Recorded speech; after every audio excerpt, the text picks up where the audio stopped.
En el año 2011, se distribuyeron 19.000 porciones de la Escritura. Puede ser la Biblia completa, el Nuevo Testamento, algún evangelio. Total, 19.000 porciones de la Escritura. Pero fijaros el incremento de un 758% desde el 2011 al 2012, donde se distribuyeron más de 163.000, es decir, de 19.000 a 163.000 porciones de la Biblia. Un país que está siendo arrasado, un país que lleva años en una guerra civil, un país que ellos mismos lo están destruyendo, y un país donde la Biblia nos habla muchísimo. Recuerden que el apóstol Pablo, Saulo de Tarso, se enteró de que había una comunidad de cristianos en Damasco, estamos hablando hace 2000 años atrás, y él iba hacia Damasco a matar a los cristianos, y en ese camino se le aparece el Señor y él tiene un encuentro con el Señor que le transformó la vida, ¿no? En ese país se han repartido más de 163.000 porciones de la Biblia. En Irak, el país de abajo, un país que en la Biblia se llamaba Babilonia, Siria se sigue llamando igual que en los tiempos de la Biblia, pero en los tiempos de la Biblia se llamaba Babilonia, cuya capital era Nínive, ¿sí? También se le conoce como Babel. Babel significa confusión, lugar o ciudad de confusión. Allí entre el Tigris y el Éufrates, en lo que se llama Mesopotamia, allí estaba el jardín del Edén. Allí empezaba el jardín del Edén hasta toda la luna fértil que todos conocemos, todo ese territorio, ¿no?, de Oriente Medio. Pues en ese lugar donde estuvo el profeta Daniel, donde estuvo el pueblo de Israel cautivo 70 años y donde hoy en día es un desierto y es un país que está totalmente desarmado, un país que está totalmente destruido en todos los sentidos, pues en el año 2011 se repartieron un poquito más de 28.000, poco realmente, 28.000 porciones de la Biblia. Pero al año siguiente, en el 2012, más de 66.000 porciones de la Biblia. Algunos pensarán que es fácil ir allí y ponerte en una esquina a repartir Biblias, pero nada que ver, Si tú te vas ahora mismo como creyente a uno de estos países, a uno cualquiera de estos, pues corres peligro de muerte. Te cortan los brazos, la cabeza, te queman, te crucifican. Así que salir a la calle a repartir una Biblia, un Nuevo Testamento, o simplemente decir que te identificas con el Señor, con Cristo, con su palabra, eres hombre muerto. Por lo tanto, colocar en las manos de los iraquíes más de 66.000 porciones de la Biblia es un auténtico milagro, ¿no? Digo todo esto para que ustedes vean cómo el hombre no ha podido jamás destruir la bendita palabra de Dios. Después le voy a contar una anécdota también, pero seguimos. En la India, un país inmenso, un país donde hay muchísimas religiones y más de 100 millones de habitantes, pues se repartieron más de 22 millones de porciones de la Escritura en el año 2011. Pero al año siguiente más de 27 millones de porciones de la Biblia. Estamos hablando de cifras astronómicas. Por ejemplo, en Egipto, un país que mantiene el nombre de la Biblia, aunque dije en una ocasión que el nombre bíblico para Egipto es Mitzraim, que significa lugar estrecho, lugar de apretura, es un lugar que aparentemente ofrecía todo a cambio de nada, pero luego te convertía en esclavo. De hecho, Egipto en la Biblia simboliza o tipifica el sistema del mundo, el sistema en el cual estamos viviendo nosotros hoy en día. Que tanto tienes, tanto vales. Que al principio todo muy bonito, al principio todo a cambio de nada, y después Egipto se termina convirtiendo en una cárcel que te destruye tu economía, tu familia, tu salud, etcétera, etcétera. Podríamos hablar horas acerca de lo que representa Egipto, ¿no? Pues en Egipto, en el año 2011 se repartieron más de 2.260.000 porciones de la Biblia. Al año siguiente, casi 3 millones, 2.824.000, en un país donde los cristianos, que son allí generalmente los que llaman los cristianos coptos, pues están sufriendo terribles persecuciones. Porque déjenme decirles que el 88%, esto es tremendo, por si acaso usted no lo sabía, el 88% de la gente que hoy en día es perseguida, son perseguidos fundamentalmente no por cuestiones políticas o ideológicas, sino por cuestiones de tipo de religión.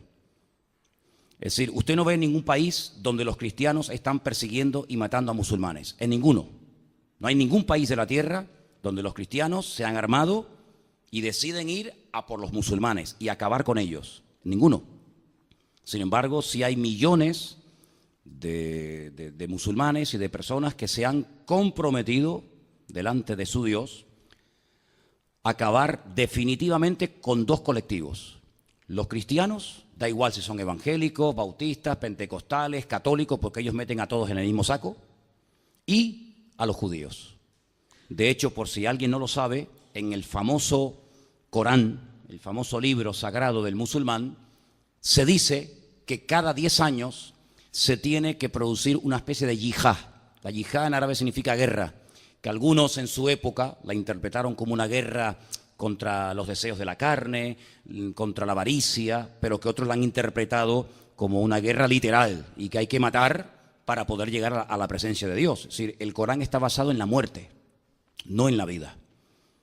La palabra misericordia, la palabra perdón, la palabra amor, la palabra piedad, no aparece en el Corán.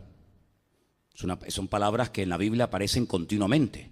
Dice el Padre Nuestro, una parte del Padre Nuestro que dice, y perdónanos como nosotros también perdonamos a nuestros deudores. Dice, y bendecid a los que os maldicen, bendecid aunque os digan toda clase de mal contra vosotros mintiendo. Si la Biblia es un libro que te enseña a ir en contra del ego humano, en contra de la venganza, en contra del odio, en contra de la muerte. La Biblia es un culto a la vida, un culto al amor. Dice, porque de tal manera amó Dios al mundo que dio a su Hijo unigénito, a Jesucristo, para que todo aquel que crea en Él no se pierda, mas tenga vida eterna. Sin embargo, en la cultura del Islam es todo, pero al revés. En vez de dar un culto a la vida, es un culto a la muerte, etcétera, etcétera. Tenemos el país de Laos, un país donde en el año 2011 se repartieron, fíjate qué cifra tan pequeñita, ¿no? Unos 7.985 porciones de la Biblia, que lo tenemos aquí a la derecha, y sin embargo, de 7.800 se pasó a más de 20.000 porciones de la Biblia repartidas en tan solo un año. Tenemos Nigeria, un país que últimamente se ha oído hablar muchísimo porque es un país donde los musulmanes se han propuesto arrasar totalmente con el colectivo de los cristianos. De hecho, aquí en la revista, después se la puedo dejar para que la vean, hay algunas fotografías de iglesias que han sido incendiadas y bueno, se cuentan cosas tremendas.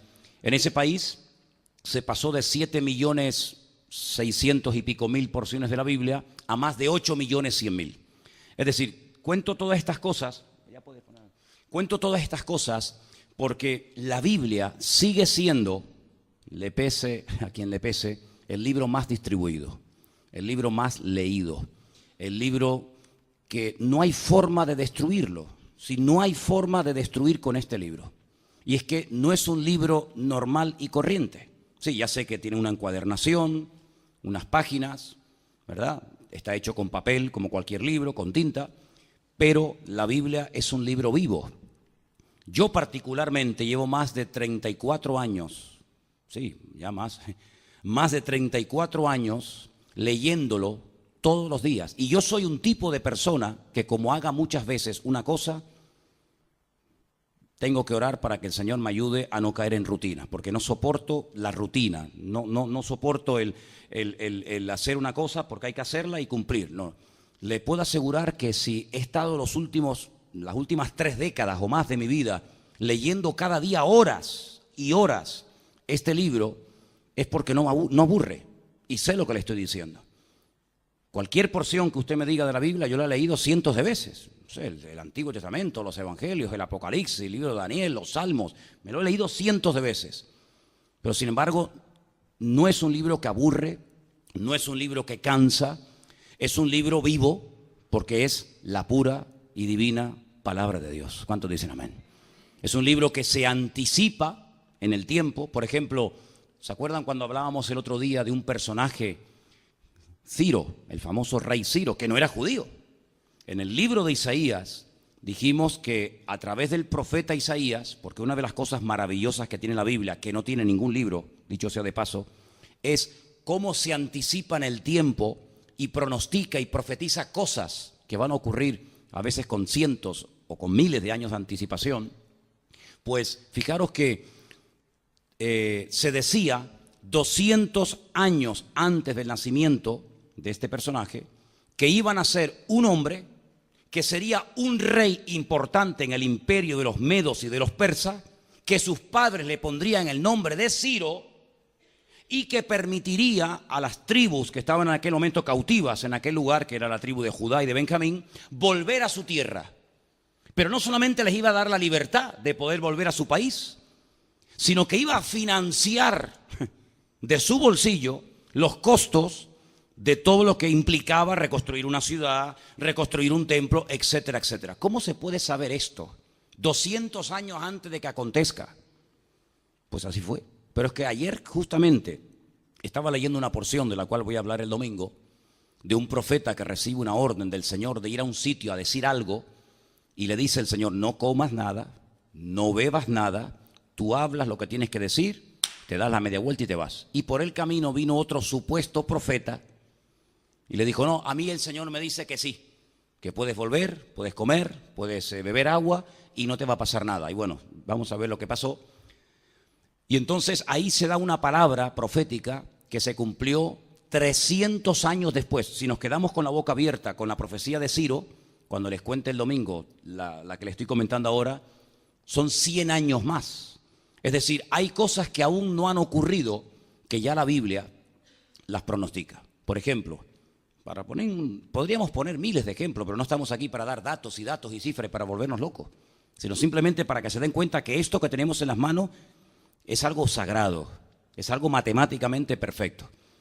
Pues en el año 70, escuchen, 70 después de Cristo, no en 1970, en el año 70 después de Cristo, Jerusalén fue destruida, el templo fue arrasado y un emperador romano al poco tiempo le cambió el nombre al país y le dijo: ¿este país cómo se llama? Israel. A partir de ahora no se va a llamar Israel, se va a llamar Filistea. ¿Por qué? Porque lo digo yo. ¿Cómo se llama esta ciudad? Jerusalén, ciudad de paz. De eso nada. A partir de ahora se va a llamar Aelia Capitolina. Y le cambió el nombre al país, le cambió el nombre a la ciudad, destruyó todo, pero la Biblia profetizaba que en un día, esto no ha ocurrido nunca, que en un día ese país como que se levantaría cual ave fénix de las cenizas y se volvería otra vez a parar ante el asombro del mundo y volvería a llamarse Israel y su capital se llamaría Jerusalén, ciudad de paz. Eso fue en el año 70 después de Cristo. ¿Cuánto tiempo pasó? Pues mire, hermano, algunos de los que están aquí a lo mejor ya habían nacido, otros no. Pero en mayo, en el mes de mayo, creo que fue a las 4:30 de la tarde del año 1948, Israel se levantó otra vez. Y desde 1948 hasta hoy, 2014, ahí hay un país que le pese a quien le pese, le guste a quien no le guste. Ahí hay un país con su bandera, con su himno, con sus costumbres, con sus pros y con sus contras, que se llama Israel, cuya capital se llama Jerusalén. La han intentado destruir, ya te digo, en 5, 6 o 7 veces. 5 países en una guerra, 5 países armados hasta los dientes, se unieron para pelear con ese pequeño pueblo, ese pequeño país, y esas 5 potencias quedaron totalmente destruidas. Hasta el día de hoy no ha levantado cabeza. El 75% de los premios Nobel de la Paz y de todo, de ciencia, de matemáticas, de medicina, todos son procedentes de ese país. El móvil que usted hizo, que usted tiene, ¿quién lo creó? Un judío. La televisión, un judío. La radio, un judío. El internet, un judío. Tantas y tantas cosas, porque dice la Biblia que el Señor bendeciría a esa tierra y bendeciría a todas las naciones del mundo. Un país donde usted puede sembrar en el desierto, hermano. Escúcheme bien. En pleno desierto, a 50 grados de temperatura a la sombra, y cosechar las mejores sandías, melones y naranjas del mundo. Pero ¿cómo puede ser esto? ¿Cómo pues? Y tú pasas una barrera y estás allí y tienen campos, tienen agua, tienen de todo, y las lechugas están así, están todas podridas. Y te vas aquí, pero en cuestión de 1 metro, ¿eh? De 1 metro. No es que tienes que viajar 200 kilómetros. Pues si viajas 200 kilómetros sales del país. Y cruzas una valla y allí hay una vida, una abundancia, un olor, un aroma. Y aquí medio metro no lo hay. Hermanos, son cosas que la Biblia profetizaba.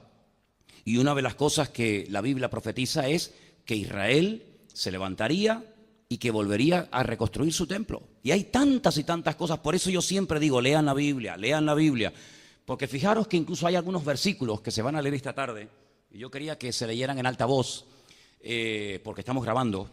Escuchen estos versículos, por favor. Tenemos, por ejemplo, en el libro de San Juan, el capítulo 5, y los que vayan a leer, si pueden pasar un segundito aquí, por ejemplo, Juan 5:39, yo voy llamando por los versículos, ¿sí? Juan 5:39, ¿quién lo tiene? ¿Quién? O Matías, si me haces el favor de ir pasando el micrófono a la gente, y así, ¿ven? Vale, toma. Escuchen ese versículo, allí. Ese versículo es muy interesante, presten atención, por favor. Escudriñad las Escrituras, porque a vosotros os parece que en ellas tenéis la vida eterna, y ellas son las que dan testimonio de mí. Son palabras de Jesucristo. Escudriñad las Escrituras. Ahora, yo sé que nosotros en nuestro lenguaje diario y cotidiano, la palabra escudriñar nos suena raro, porque no es una palabra que vulgarmente se usa, ¿sí o no? Pero la palabra escudriñar, en su texto original, escuche lo que significa. Significa indagar, significa averiguar, preguntar con interés acerca de algo o de alguien, investigar, estudiar, consultar. Entonces, con todos estos sinónimos, usted puede darse cuenta de lo que Jesucristo está pidiéndonos a nosotros. Estudien las Escrituras, averigüen la verdad, que no todo es la verdad. Ah, no. ¿Cómo que todo no es la verdad? No. Hay gente que dice, bueno, no importa, total, lo importante es ser bueno. ¿Y usted cree que usted puede ser bueno? ¿Quién puede levantar la mano y decir, yo soy bueno? Pues seguro. ¿Tú nunca has mentido? ¿Nunca has robado? Hay cosas que ni tu mujer sabe que tú has hecho. Hay cosas que ni tu marido sabe que tú has pensado o hecho. Hay cosas que tú has hecho, has pensado o anhelado que te las vas a llevar a la tumba. Y si piensas un momento en ellas, jamás se te ocurriría decir, yo soy bueno. Mejor quedarnos callados. Por eso cuando uno va a la palabra de Dios, uno se encuentra que no es cualquier religión. Bueno, de hecho no hay ninguna religión verdadera, dicho sea de paso. ¿Pero cuál es la religión verdadera? ¿Jesucristo qué era? ¿Mormón? ¿Ustedes se imaginan a Jesucristo con una camisa blanca, con una chapa aquí? Yeshua HaMashiach. ¿Jesucristo no era testigo de Jehová? ¿Jesucristo era santero? ¿Era evangélico? ¿Era católico? Jesucristo era Dios, amigo. Él no vino a traer religiones. Por eso él dice, escudriñen las Escrituras, averigüen en el mapa cuál es la verdad, cuál es la mentira. Porque una de las señales de los últimos tiempos que van a mezclar verdades con mentiras, cosa tremenda. Por eso él dice, escudriñad, averiguad, consulten las Escrituras si quieren conocerme a mí. ¿Vale? Tenemos otro versículo en Juan también, el 20. Juan 20, 30 y 31. Aquí, Carmen, por favor, preste atención a este versículo, muy bueno. Hizo además Jesús muchas otras señales en presencia de sus discípulos, las cuales no están escritas en este libro, pero están escritos para que creáis que Jesús es Cristo, Hijo de Dios, y para creyendo tengáis vida en su nombre. Amén. Hay muchas cosas que Jesús enseñó, muchos milagros que él hizo, que lógicamente no están escritos en la Biblia. Juan dice, si yo me hubiera dedicado a escribir una por una las cosas que yo le vi hacer, las cosas que él dijo, las cosas que él enseñó, en el mundo no cabrían los libros. Esto es un pequeño resumen, pero fíjense lo que dice. Pero con este pequeño resumen es más que suficiente para creer en Él, para enamorarte de Él y para servirle a Él. ¿Cuántos dicen amén? Así que lean la palabra, porque yo lamentablemente no me crié en un hogar donde se fomentaba el estudio de la palabra, sino todo lo contrario. Nunca tuve ningún interés por estudiar la Biblia, jamás. Me parecía algo absurdo. Sin embargo, cuando comencé a leer la palabra de Dios, cuando comencé a leer la Biblia, pues no la he soltado, hasta el día de hoy, porque realmente es una joya, es una auténtica maravilla, ¿no? Vamos a Lucas 24, 27. ¿Quién lo tiene? Carmen, aquí también. De Carmen a Carmen, y tiro porque me toca. Jesús entonces les dijo, qué lentos sois para comprender y cuánto os cuesta creer lo dicho por los profetas. Sigue. ¿No tenía que sufrir el Mesías todo esto antes de ser glorificado?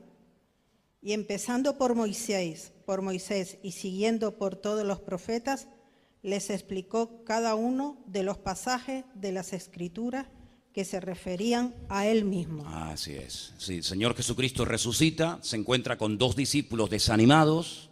¿Tú no has estado nunca desanimado? ¿Nunca has estado triste, preocupado? Ahora se encuentra el Señor a 2 discípulos y le dice, ¿qué os pasa? ¿Qué nos pasa? ¿Estamos fatal? ¿Estamos mal? ¿Por qué? ¿Cómo que por qué? ¿Tú no sabes lo que ha pasado estos días en Jerusalén? Mira, lo que ha pasado es que nosotros creímos en un hombre que creíamos que era el Mesías, el verdadero, el auténtico. Dejamos todo, casa, mujer, familia, trabajo, todo, para seguirle a él 3 años. Era una maravilla viajar y conocer a ese hombre. Y resulta que cuando creíamos que era el que nos iba a ayudar en todo, resulta que cogen los romanos y lo matan. Y por eso estamos mal, porque todas nuestras expectativas, todas nuestras ilusiones y esperanzas se han roto, se han venido abajo como un castillo de naipes. Y el Señor se les queda mirando y le dice, pero mira que sois tercos y cerrados de mollera, ¿eh? ¿Es que acaso no se dan cuenta ustedes que todo lo que aconteció, que todo lo que me pasó estaba escrito? Es que todo salió perfecto, nada sobra, nada falta, todo salió como tenía que salir. Y dice que comenzó desde Moisés, es una forma de decir desde la ley, los primeros 5 libros de la Biblia, el Humash, el Pentateuco, pasando por todos los profetas, pasando por todos los salmos, le fue diciendo, mira, este salmo decía esto, esto y esto y esto, ¿pasó o no pasó? Sí. Y este, ¿qué decía? Esto, esto y esto y esto. No decía la Biblia en el Antiguo Testamento, cientos de años, que a mí me iba a vender un amigo mío por 30 piezas de plata. Ay, es verdad. ¿Y por cuánto me vendieron a mí? Por 30 piezas de plata. ¿Y quién me vendió a mí? Pues un amigo tuyo, un discípulo. Y dice, pues ya está. Y no decía la palabra que me orarían, que me traspasarían las manos y los pies. Y miren mis heridas, miren, todavía están abiertas. Todo estaba escrito, todo estaba profetizado. Y dice que comenzó a darles un repaso por todas las escrituras. Y entonces dice que ellos se dieron cuenta y abrieron los ojos y dijeron, entonces todas las desgracias y todos los latigazos y todo el rechazo popular al final se ha tornado en bendición. Porque si eso no hubiera ocurrido, tú nunca habrías muerto. Y si tú no hubieras muerto por nosotros seríamos unos desgraciados porque nuestros pecados todavía estarían ahí en la lista. Pero gracias a aquello que para nosotros en un momento fue una desgracia, ahora resulta que se ha convertido en una bendición. ¿Te das cuenta cómo en la palabra de Dios tú puedes encontrar explicaciones aparentemente a todas tus desgracias? Y cuando tú conoces al Señor y miras para atrás, tú dices, es que si a mí no me hubiera pasado aquello, que yo en un principio pensé que era una tragedia y una desgracia, pues yo a lo mejor hoy no estaría aquí. Y te das cuenta que Dios nunca pierde, que Dios siempre gana. Y por eso no tienes que condenarte, por favor, hermano y hermana, no te condenes, no digas, no te condenes, tu pasado Dios lo ha cambiado y lo ha transformado en bendición. Y si no hubiera sido por ese trasfondo del cual venimos, cada uno con el suyo, pues probablemente nunca hubiéramos llegado al conocimiento de la verdad. Así que no hay casualidades, tú naciste en el hogar que tenías que haber nacido y tus padres se enamoraron no porque se tenían que conocer ellos para que pudieras nacer tú. Y en el país del cual vienes, tú tenías que haber nacido ahí y toda tu vida está diseñada desde antes de la fundación del mundo. Tu cuerpo, tus ojos, tu sexo, tu cultura, todo está diseñado. A veces tenemos un concepto muy, muy raro de las cosas. Esto es bueno, esto es malo. ¿Por qué? Porque los parámetros, los puntos de referencia nuestros es esto me salió mal, luego es malo. Esto me salió bien, luego es bueno. No me digas. ¿Sí? A veces lo que para ti puede ser una tragedia, al final se convierte en la mayor bendición de tu vida. Y aquello que creías que era una maravilla, al final fue un desastre que ojalá nunca hubiera ocurrido. Aquello que te parecía tan bonito y tan atractivo, al final fue un desastre. Por lo tanto, a partir de ahora, déjate guiar no por tus pensamientos, no por tus emociones, no por tus impulsos, sino déjate llevar por el buen pastor, porque Él es nuestro pastor y con Él nada nos faltará. ¿Cuántos dicen amén? Vamos a leer un versículo más. En el libro de los Hechos hay una historia muy interesante acerca de un tipo de creyentes que, bueno, vamos a leerlo y ahora les digo. Estamos en Hechos 17, versos 10 y 11. ¿Quién lo tiene? Allá, al fondo. ¿Quién es? Sonia, sí. Hechos 17, versos 10 y 11. Inmediatamente los hermanos enviaron de noche a Pablo y a Silas hasta Berea, y ellos, habiendo llegado, entraron en la sinagoga de los judíos, y estos eran más nobles que los que estaban en Tesalónica, pues recibieron la palabra con toda solicitud, escudriñando cada día las Escrituras para ver si estas cosas eran así. Ok, yo le resumo, no se preocupe si no entendió nada, para eso estamos aquí, para aprender. El apóstol Pablo era un hombre que viajaba por muchas ciudades para extender el mensaje de Cristo, el mensaje del Evangelio. Llegó a Tesalónica y él predicó y la gente dijo, bueno, pues será así, amén, creyeron y punto.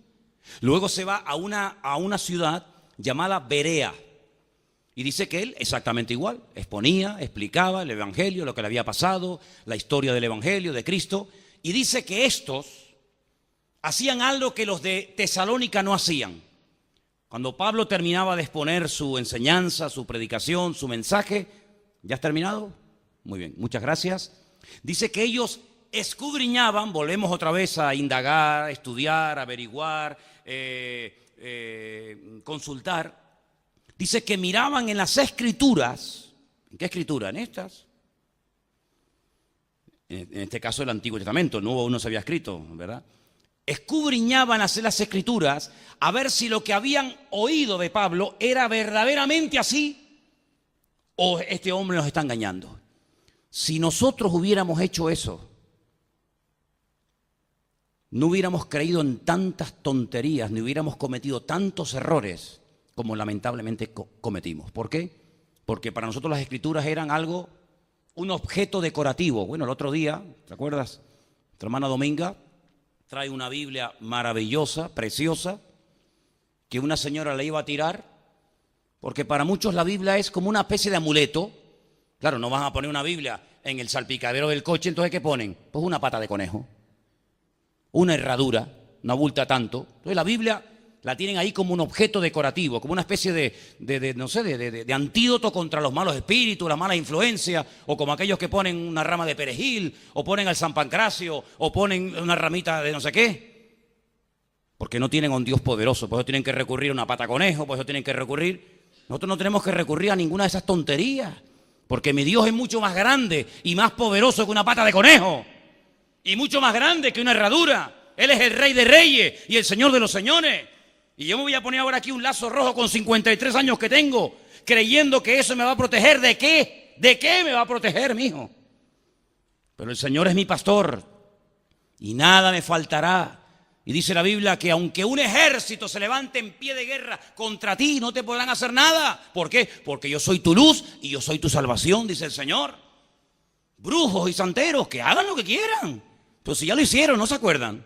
¿No se acuerdan cuando fueron allí y me dijeron a mí, venimos a destruirte a ti, a tu iglesia y a tu familia? Y le dije, ¿a que no puedes? Y allí estaban matando pollos y gallinas y haciendo rezos. Digo, sigue matando pollos y gallinas. En menos de un año te vas a ir de aquí y te vas a ir arruinado y dividido. ¿Así fue? ¿Sí o no? Amigo, porque no pueden hacer nada contra los hijos de Dios, porque la sangre de Cristo nos cubre y nos protege. Ay, y de noche, ¿cómo hago? Cierro un ojo y abro otro. No te preocupes, el ángel del Señor está alrededor de los que le temen y los defiende, dice la Biblia. Que hagan lo que quieran. Pobrecitas gallinas y pollos, ya con el hambre que hay en el mundo, ya se las podrían dar a más de uno, en vez de estar derramando sangre por ahí. Pero amados hermanos, hay una protección sobre nuestra vida. Y si hubiéramos comprobado a la luz de las Escrituras antes de hacer aquello, pues no hubiéramos cometido los errores que cometimos. Así eran nuestros hermanos de Berea. Dice que eran nobles. Eran personas que decían, a ver, ¿tú dijiste que Cristo nació dónde? Pues el Mesías tenía que nacer en Belén de Judea. Vamos a comprobar si decía eso. A ver, ¿dónde dice eso? Ah, es verdad. Había un profeta llamado Miqueas que dijo que el Mesías cuando naciera, pues tenía que nacer en algún sitio, no podía nacer en cualquier parte del mundo. Tenía que nacer en Belén de Judea. Efectivamente, tú. Y la Biblia dice que Jesucristo sería crucificado entre malhechores, pero enterrado con ricos. Y dice, ¿dónde dice eso? Bueno, pues aquí lo dice en Isaías. Y la Biblia dice que tenía que morir así y tenía que pasarle aquello. Ellos comprobaban a la luz de la palabra si lo que aquel hombre les enseñaba era verdad o no era verdad. Y yo les digo a ustedes exactamente lo mismo. Tomen apuntes, vean después el culto si quieren en la página web de la iglesia, grábenlo y después cuando vayan a casa ustedes comprueben si las citas que yo les he dado son bíblicas, si es un invento, si esto es un timo, un engaño, y usted llegue a la conclusión que quiera llegar, pero con la palabra de Dios en la mano. ¿Cuántos dicen amén? Cuando uno conoce la palabra de Dios, uno tiene una protección contra la mentira. ¿Cuántos dicen amén? ¿Se acuerdan el ejemplo que una vez les puse? No es nuevo, ya lo he dicho en otras ocasiones. Cuando en Europa había tantas monedas, hoy en día ya es más fácil, ¿no? Ya con el euro, pues te mueves por Alemania, por tal. Pero hace muchos años había mucho tipo de moneda. Y le preguntaron una vez a un hombre, oye, ¿y tú con tantos billetes que manejas y tantas monedas en el banco y tantas, tú cómo descubres a los billetes falsos de los billetes verdaderos? Tú habrás tenido que estudiar un montón de billetes falsos, ¿no? Dice yo, ninguno. ¿No? ¿Y tú qué has estudiado? Dice yo, el verdadero. ¿Solo el verdadero? Dice, claro. Cuando tú conoces al verdadero, lo conoces tan bien que cuando te dan uno falso, tú dices, esto es falso. Ahora, si yo me pongo a estudiar todo lo falso y no conozco al verdadero, sí, dice, este es falso, pero ¿y el verdadero cuál es? Ah, no lo sé, porque no lo he estudiado. Entonces hágalo al revés. Hay gente que dice, voy a estar un tiempo con los mormones, otro tiempo con los testigos de Jehová, otro tiempo con no sé quién, otro día con no sé cuánto, y al final tienes un cacao en la cabeza que no sabes si tienes que orar para allá, ay no, era para allá. De rodillas o sentado. Claro, si has estudiado todo lo falso, tienes un cacao en la cabeza que ya no ni te aclara. Olvídate de eso, muchacho. Tú estudia el verdadero, lo que dice el Señor en su palabra. Habla con el Dios verdadero, honra y adora al Dios verdadero. Y cuando te venga algo raro, tu espíritu va a ser así, una alarma. Y te vas a quedar tranquilo, porque el verdadero, que es el Señor Jesucristo, el que dijo, conoceréis la verdad, y la verdad os hará libres. El que dijo, ¿está alguno cansado, deprimido, trabajado? Venga a mí y descanse. El que dijo, yo soy la resurrección y la vida. El que dijo, yo soy el camino, la verdad y la vida. Cuando tú lo tengas a Él, cuando tú lo conozcas a Él, automáticamente en cuanto te toquen a tu casa y te digan, mire, buenas tardes, hermano, Dios le bendiga. Y tú haces así. Y tú dices,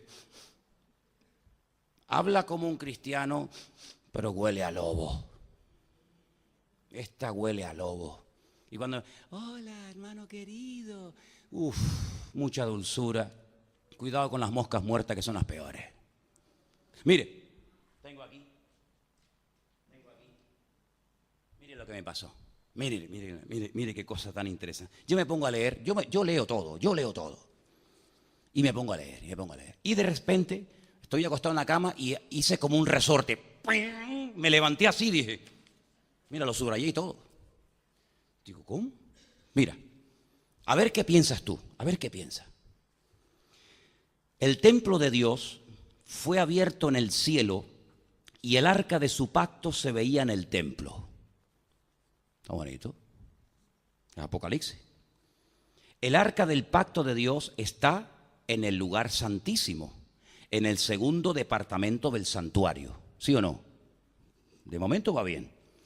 Lo peor es cuando se mezclan verdades con mentiras. Porque cuando te dicen una verdad, no hay problema. Cuando te dicen una mentira, dices, pero eso no es verdad. Pero cuando te mezclan una verdad con una mentira, ay, amigo, ahí donde tienes tú que saber, no, mijo. De momento vamos bien.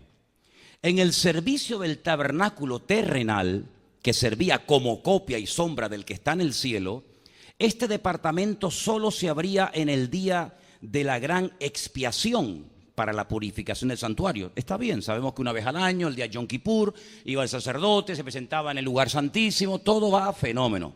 Sigo.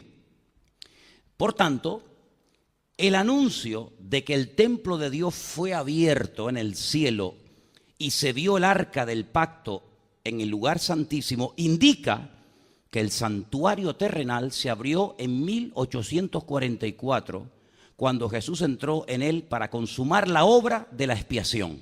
¿Sí? Espérate a ver cómo es. Mira, aunque lo lea así, o lo lea así, o lo lea así, ¿cómo te sientes tú? ¿Cómo? Cristo entró en el lugar santísimo, el santuario celestial, y se abrió en 1844, cuando Cristo entró en él para consumar la obra final de la expiación. ¿Cómo se te queda el cuerpo a ti?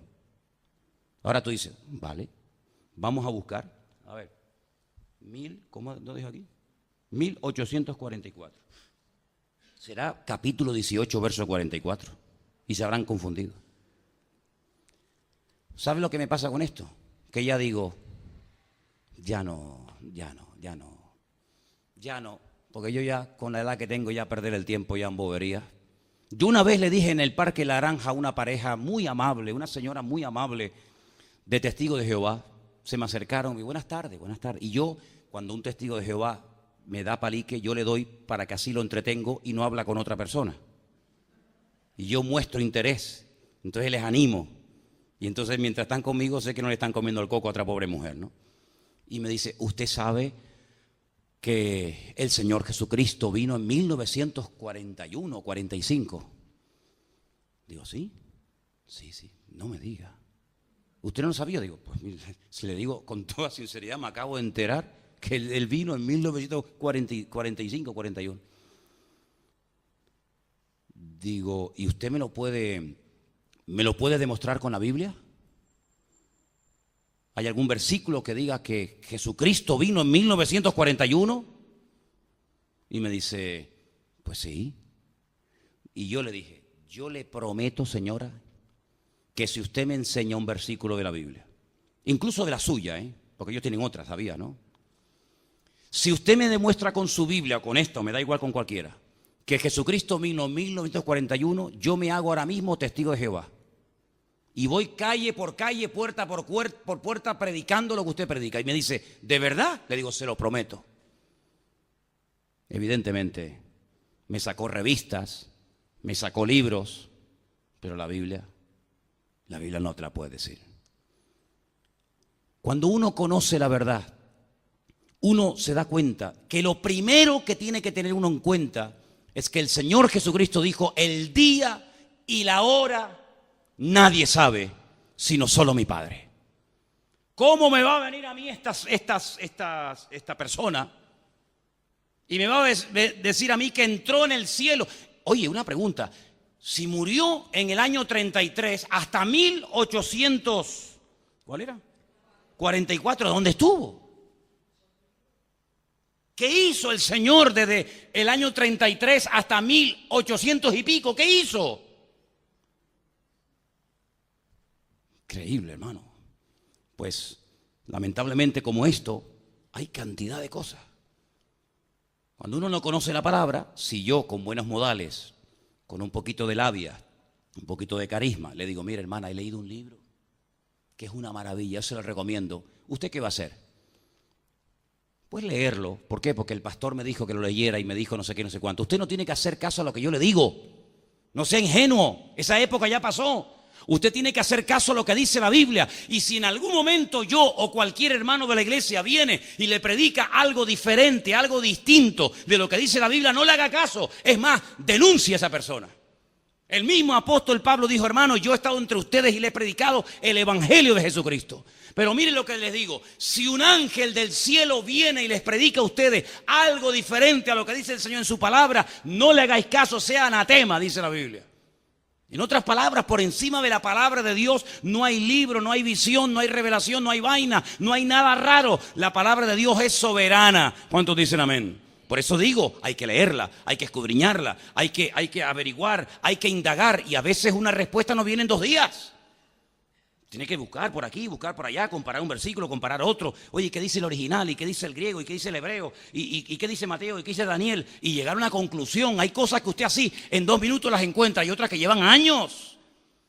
Pero nunca se salga de la palabra de Dios, porque si el mundo entero hiciera caso a lo que dice la palabra, el mundo sería una maravilla. No habría divorcios, no existirían cárceles, cerraduras y alarmas. ¿Para qué? Si dice la Biblia, no robarás. Bendice a tu prójimo. ¿Para qué? ¿Para qué? Tantas alarmas y tantos candados y tantos mandos de distancia y tantas rejas. ¿Para qué? Lamentablemente, cuando el hombre le da las espaldas a Dios, todo sale mal. Ahora, eso sí, después Dios siempre es el culpable. Porque los ignorantes son los que utilizan el típico argumento infantil. Y si Dios es tan bueno, ya empezamos. Ya empezamos. Y si tú eres tan bueno, ¿por qué le das tan mala vida a tu mujer y a tus hijos? Y si tú eres tan bueno, ¿por qué haces esto y aquello? ¿Verdad? Porque da la impresión de que el que lo hace mal siempre es Dios. Tú no, tú eres el mejor hombre del mundo. Tú eres la mejor madre de la tierra. Tú eres el hombre perfecto. ¿Verdad? Y miramos nuestra vida. Y nuestra vida a veces es un cúmulo de fracasos y de tropezones y de caídas. Y somos seres humanos. Dios ha creado al hombre tan perfecto que hizo algo que yo nunca haría. Y es crear al hombre con la capacidad de rebelarse en contra del Creador. A ver, ¿cómo se come eso? ¿Tú te crees que una persona va a inventar un programa de ordenador que se le vuelva en su contra? Que el ordenador piense y se rebele contra el que lo ha creado. Eso es un disparate. Pero Dios lo hizo así. Para que el hombre no pudiera decir, claro, es que yo no te puedo odiar, yo no me puedo separar de ti porque tú me has puesto dentro en mi genes, en mi genética. Tú me has puesto algo que me tiene atado a ti y yo no quiero estar contigo. Yo no quiero adorarte, yo quiero ir por otro camino. Y Dios dijo, muy bien, vete. Pero aunque te vayas por el peor camino, yo quiero que sepas que yo te amo.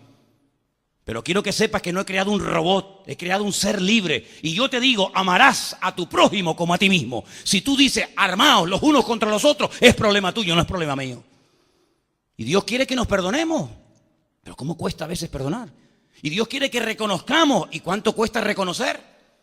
Entonces, cuando uno va a la palabra de Dios, uno se encuentra de que el diseñador del universo, el creador del universo, lo creó todo tan perfecto que nos dejó un mapa.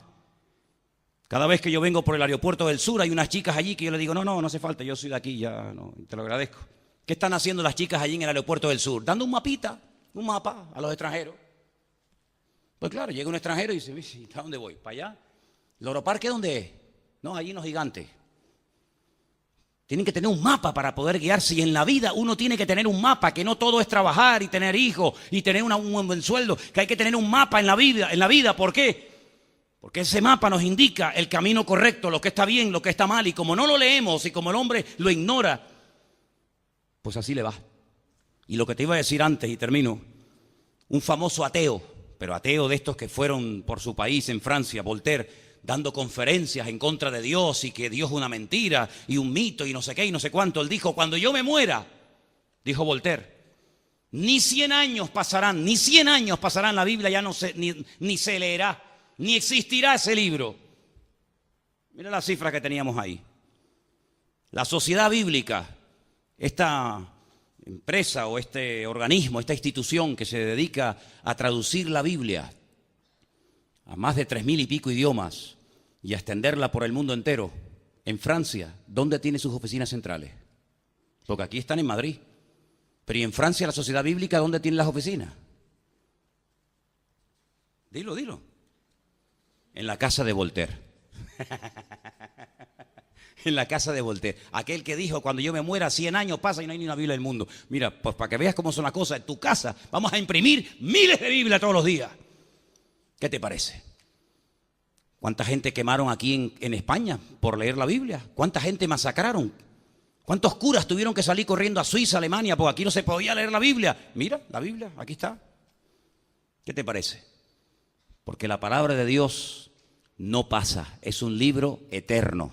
El cielo y la tierra pasarán, pero mi palabra siempre permanecerá. Lea la Biblia, compre una Biblia, hágase con una Biblia. Ahora mira, una de las cositas que quería decirles a todos, que aquí hay una campaña que consiste en mandar un mensajito, un SMS, y con todo lo que se recaude de ese mensajito, pues se van a imprimir Biblia. Mira qué fácil. Mira qué fácil, mandas un mensajito, aquí está el número, yo después se lo digo y ustedes pueden colaborar para que se difunda la Biblia. Mira, la palabra Biblias al 28014. Te dice cómo bajar la Biblia en una tablet, cómo bajar la Biblia a través de un móvil. Es increíble. La palabra de Dios es el mejor regalo que Dios le ha hecho a la humanidad y a través de la palabra de Dios sabemos la verdad que es Jesucristo. ¿Cuántos dicen amén? Vamos a orar, hermano, esta noche ahí donde está. Antes de que termine el año, adquiera una Biblia, comience a leerla y pídale al Señor que le ilumine y le muestre el camino. Porque lo que usted verdaderamente necesita es conocer a Dios. Cuando usted conozca al Señor y a su palabra, su vida nunca será igual, jamás, nunca. Escudriñar las Escrituras, dice el Señor, porque ellas son las que dan testimonio de mí. Te damos gracias, Padre, porque tu palabra un día vino a nuestra vida y a través de tu bendita palabra la verdad, la luz, la libertad. Porque sin verdad no hay libertad.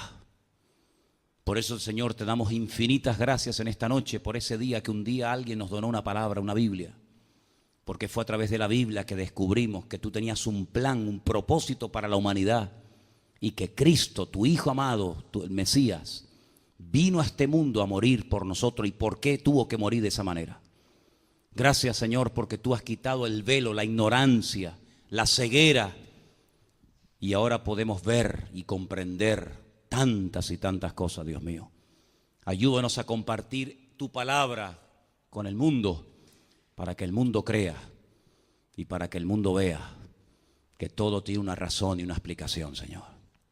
Guarda, Señor, nuestras vidas y que verdaderamente amemos y honremos la palabra de nuestro Dios. Recibe la gloria y todo el honor y el reconocimiento en esta noche, en el bendito nombre de Jesús. Amén y amén. Gloria al Señor. Amo, Señor. Te amo, Señor.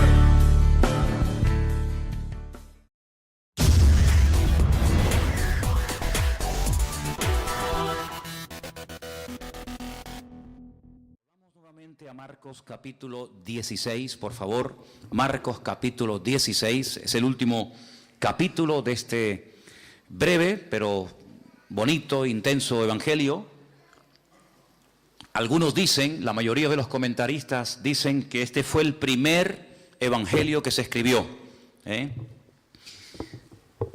Y tengo que decirles algo, por si algún día lo oyen, o por si algún día alguien les dice esto, y te puedes quedar con la boca abierta diciendo, pues yo no sabía eso. No, yo les quiero dar siempre toda la información para que si en algún momento algún listillo te dice esto, que no te quedes con la boca abierta. El Evangelio según San Marcos, según la Biblia que tenemos nosotros, el capítulo 16 tiene 20 versículos, ¿sí o no? Ustedes lo pueden comprobar, solamente es cuestión de agachar un poco la mirada y ustedes dicen, pues mira, sí, Marcos 16 tiene del 1 al 20. Empieza relatándonos algo sobre la resurrección, después una serie de apariciones, una a María Magdalena, otra a un par de discípulos, después a todos los discípulos, o por lo menos los que habían quedado, y finalmente la ascensión. En todos los manuscritos del Evangelio según San Marcos, que se conservan hasta el día de hoy, el Evangelio según San Marcos terminaría escrito por Marcos en el versículo 8. Es decir, que el último versículo del Evangelio según San Marcos diría, y ellas se fueron huyendo del sepulcro porque les había tomado temblor y espanto, ni decían nada a nadie porque tenían miedo. Punto. Y ahí termina el Evangelio. Lo que a continuación se relata no fue escrito por el evangelista Marcos, fue escrito por una persona que no se sabe. Es como una especie de conclusión. ¿Por qué Marcos no escribió desde el versículo 9 hasta el 20? Es decir, esos últimos 12 versículos. Bueno, probablemente murió, probablemente, en fin, podríamos ahí hacer todo tipo de especulaciones. Eso no significa de que los siguientes versículos, que justamente los que vamos a ver esta tarde, no sean bíblicos, no sean inspirados, en absoluto, sino que es obra de otro copista, es obra de otro autor. El estilo, en castellano no se aprecia mucho, pero en el idioma original se aprecia que el estilo, el lenguaje, desde el capítulo 1, verso 1, hasta el versículo que les acabo de comentar, 16:8, es uno. Y a partir del versículo 9 hasta el final es como si fuera otra persona el que escribió el resto del Evangelio. Y es que efectivamente fue así, fue otra persona, no Marcos, sino otro escritor el que escribió, repito, desde el versículo 9 hasta el versículo 20. No es algo que cree ningún problema, sino simplemente a modo de información, por si algún día alguien se lo comenta, pues si no, si yo la sabía, no me estás descubriendo nada nuevo, ya eso ya lo sabíamos nosotros porque ya lo hemos oído en la iglesia.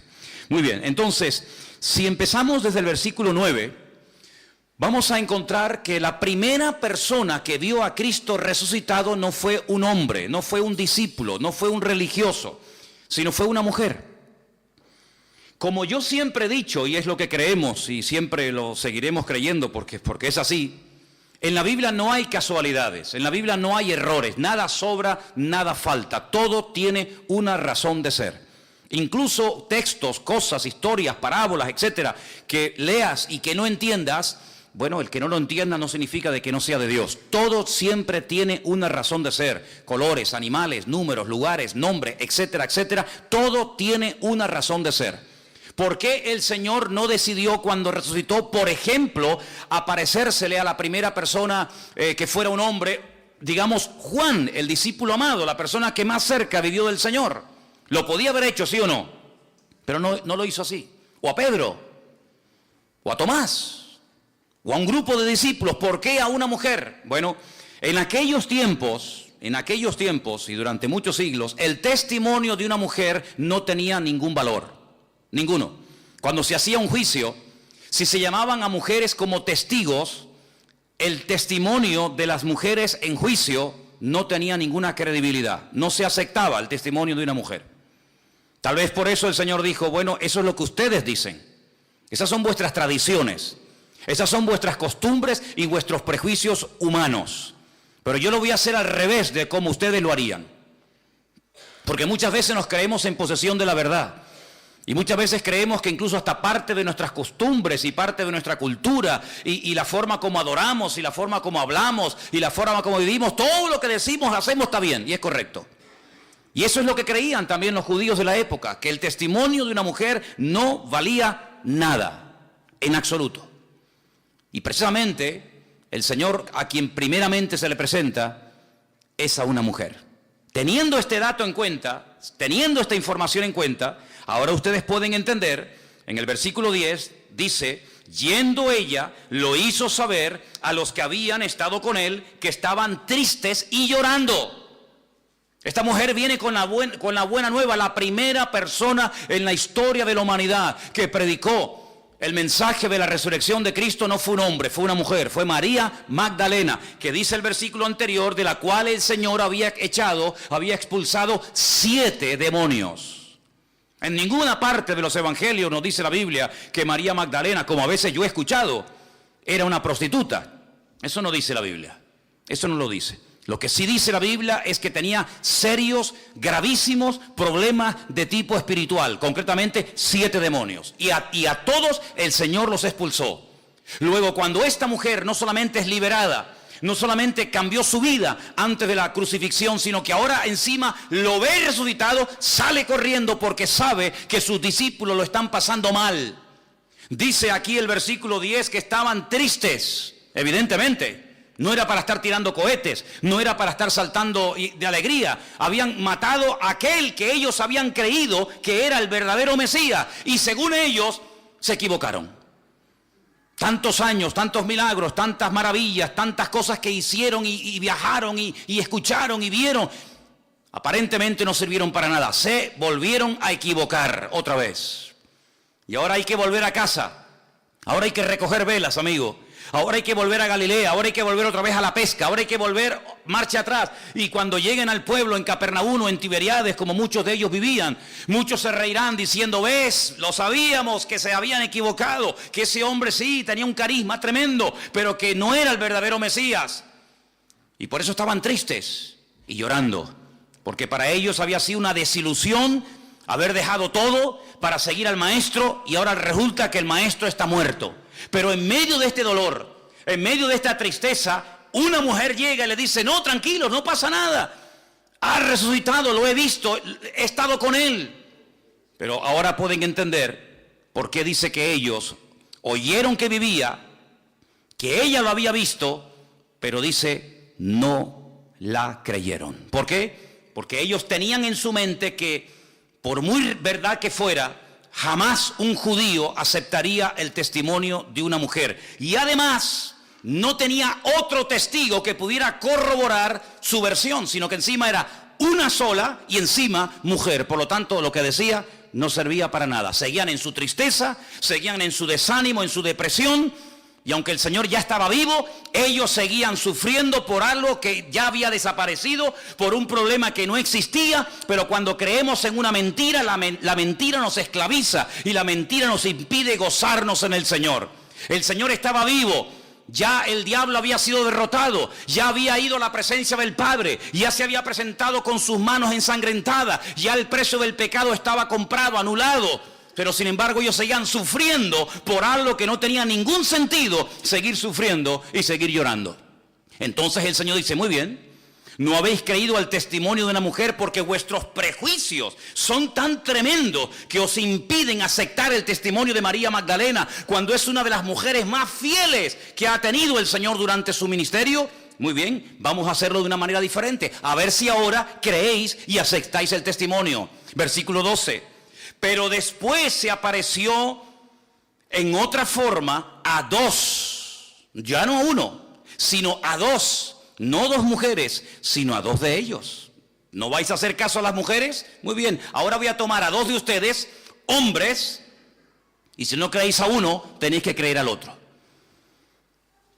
Ellos iban caminando, yendo por el camino, en otra parte dice que iban por un camino llamado Emaús. Ellos fueron y le hicieron saber a los otros y ni aún a ellos creyeron. Entonces ya no es problema de que era una mujer sola. Ya no es problema de que son solamente dos hombres. Es problema de que no queréis creer. Ya no es problema de que no, es que nos habló una mujer y nosotros no podemos aceptar el testimonio de una mujer. No. Tu problema no es ese. Tu problema es que tú te niegas a cambiar. Tu problema es que tú no aceptas ni mujeres ni hombres, aunque sean 1000 los que vengan a dar testimonio. Ustedes se han cerrado en banda y ustedes bajo ningún concepto van a aceptar el testimonio de nadie. Fíjate hasta qué punto estaban endurecidos, que ahora lo vamos a ver, que en una ocasión uno de sus discípulos, no uno de la calle, no un enemigo del Señor que los tenía, sino uno de ellos dijo, hasta que no lo vea, hasta que no lo toque, no voy a creer. Así que a mí me podéis dar testimonios, a mí me podéis dar estudios, a mí me podéis dar todas las palabras que queráis, hasta que yo no toque, hasta que yo no meta mi dedo en su costado y vea sus heridas y yo lo vea, yo no voy a creer. Ahora pueden entender en el versículo 14, cuando dice, finalmente, no habéis aceptado el testimonio de María Magdalena porque decís que es mujer. Bien, tampoco habéis aceptado el testimonio de dos de vosotros. Muy bien, finalmente se apareció a los 11 mismos. Se apareció a los 11 mismos estando ellos sentados a la mesa y ahora viene el reproche. Les reprochó su incredulidad y su dureza de corazón. Otra versión dice, les echó en cara semejante actitud.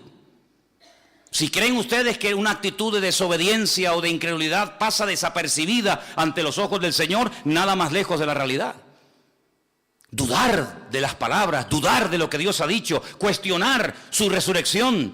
Dice que les reprochó su dureza de corazón y su incredulidad. Ahora vuelvo a repetir.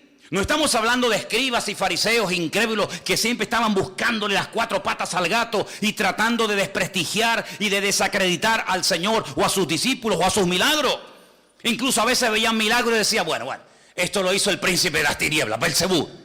Es que está loco, es que esto y es que aquello. No, cuidado. Estamos hablando de discípulos, de personas que ya saben de qué va el mensaje del Señor. Personas que lo han visto, que han comido con Él, que han viajado con Él, que lo conocen íntima y privadamente, que todavía en esos hombres todavía quede vestigios y restos de incredulidad y de dureza de corazón. Es algo increíble, es algo increíble. Todavía después de 3 años tenéis estos problemas.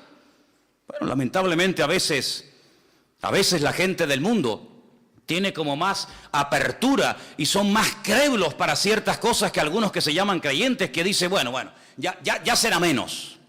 El Señor les reprocha su corazón, como diciendo, esto no lo voy a pasar por alto.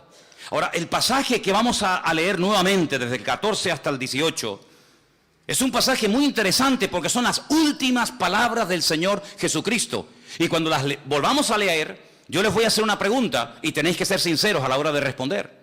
Y dicen así, versículo 15, les dijo, id por todo el mundo y predicad el evangelio a toda criatura.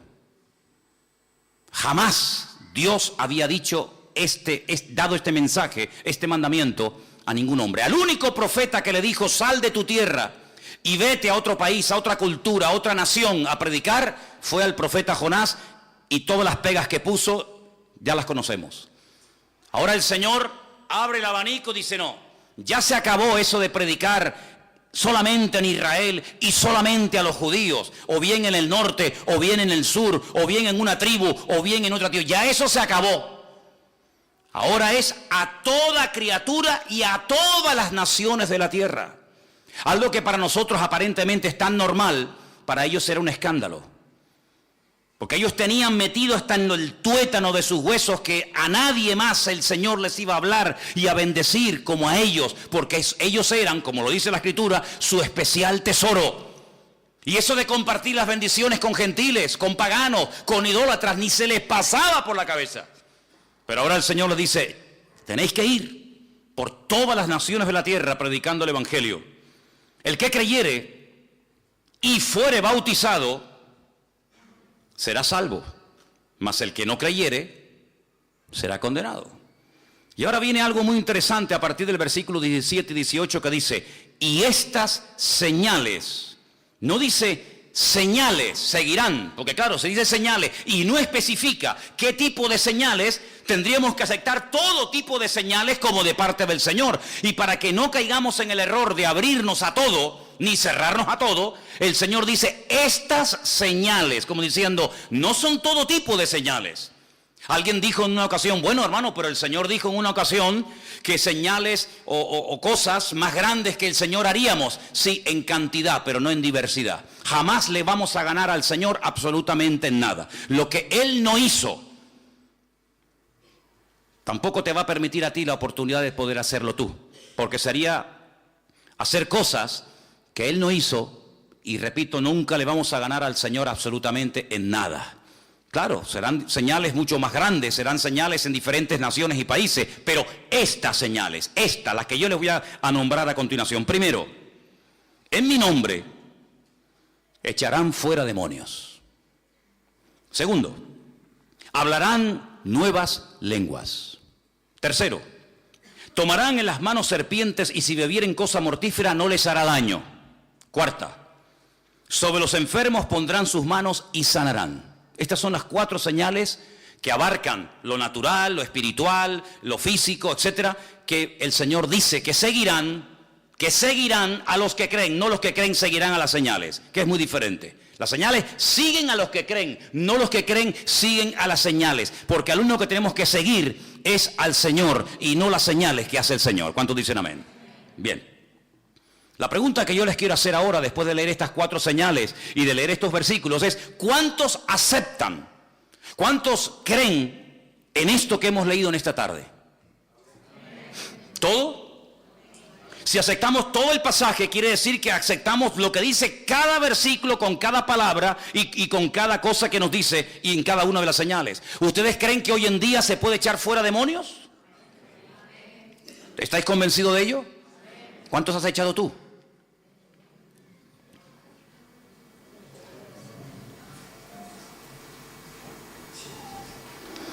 ¿Tú crees que hoy en día una persona puede hablar en otras lenguas? ¿O en lenguas nuevas, como dice aquí? Entonces, ¿por qué no hablas tú nuevas lenguas? ¿Tú crees que hay una protección espiritual y no es literal, que ahora me voy a tomar un litro de lejía delante de vosotros para que veáis que no me pasa absolutamente nada? Quiero decirles que aunque os resulte sorprendente o incluso hasta os puede dar la risa, en el sur de Italia, estoy pensando en Italia. En el sur de los Estados Unidos hay una zona que se llama The Veil of God, que es el cinturón de Dios, que es donde por metro cuadrado hay más iglesias evangélicas de todas las naciones del mundo.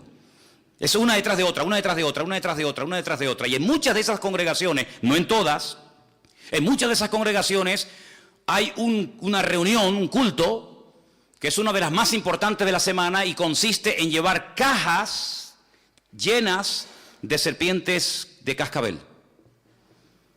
Y las sueltan en la iglesia.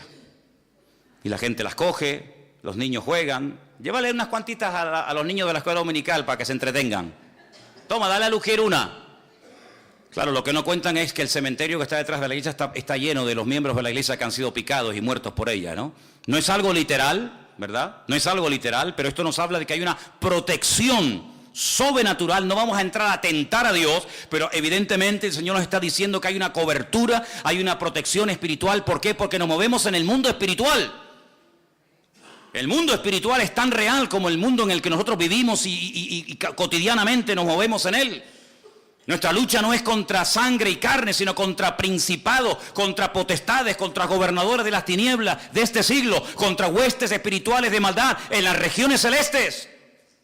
Hay demonios, hay principados, hay gobernadores. Detrás de esa depresión, detrás de esa continua inclinación al pecado, detrás de ese deseo irresistible de volver otra vez a las andadas, de volver al vómito, a veces puede haber demonios. Aunque tú no le des la importancia ni lo creas, me da igual.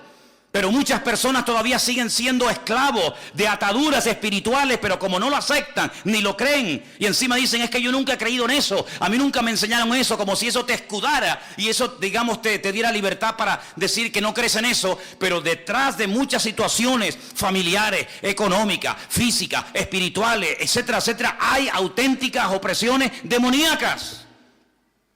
Y dice la palabra de Dios, y nos da muchos ejemplos. La Biblia dice que una vez en un culto, hermano, en una sinagoga en los tiempos del Señor Jesucristo, Lucas observó, y Lucas era médico. Por lo tanto, él no es una persona que espiritualiza cualquier situación, sino que él reconoce que allí en ese culto, ese día, había una mujer encorvada, dice que de ninguna manera se podía enderezar. Y lo está hablando, diciendo un médico. De ninguna manera se podía enderezar. Eso quiere decir que probablemente esta mujer intentó de toda forma, con la medicina, con la homeopatía, con gimnasia, con esto y con aquello, enderezar su columna, dice, y no se podía enderezar, porque tenía espíritu de enfermedad.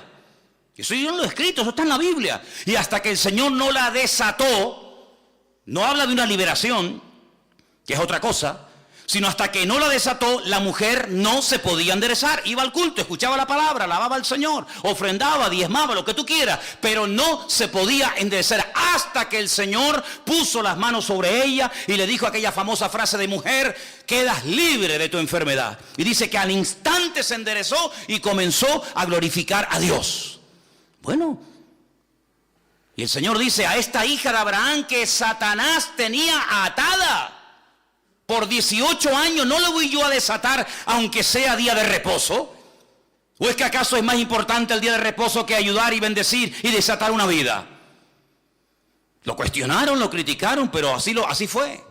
Entonces te das cuenta de que hay personas que tienen ataduras espirituales en su vida que a veces ni son conscientes de que las tienen. A veces los que les observan son están más propensos a entender el trasfondo espiritual que está detrás de esa situación, aunque aparentemente es un problema físico, pero no lo es así. Y eso está en la palabra de Dios. La Biblia nos enseña que cuando Pablo iba al río donde había un culto de oración, porque había muy pocos judíos en la ciudad donde vivía una tal Lidia, la Biblia nos enseña que una joven, una chica salía y aparentemente le hacía una publicidad maravillosa al apóstol Pablo y a Silas que iba con él.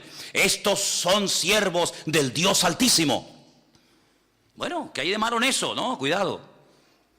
La Biblia dice que esto le desagradó a Pablo después de muchos días y dice que se volvió y reprendió al demonio que salió de ella. Y más adelante dice, porque tenía espíritu de adivinación. Y automáticamente la chica perdió ese don, esa facultad de poder no profetizar, sino adivinar.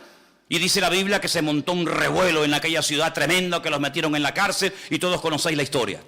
Luego, no siempre, pero a veces detrás de una enfermedad, detrás de una depresión, detrás de una caída y otra, a veces hay problemas de tipo espiritual.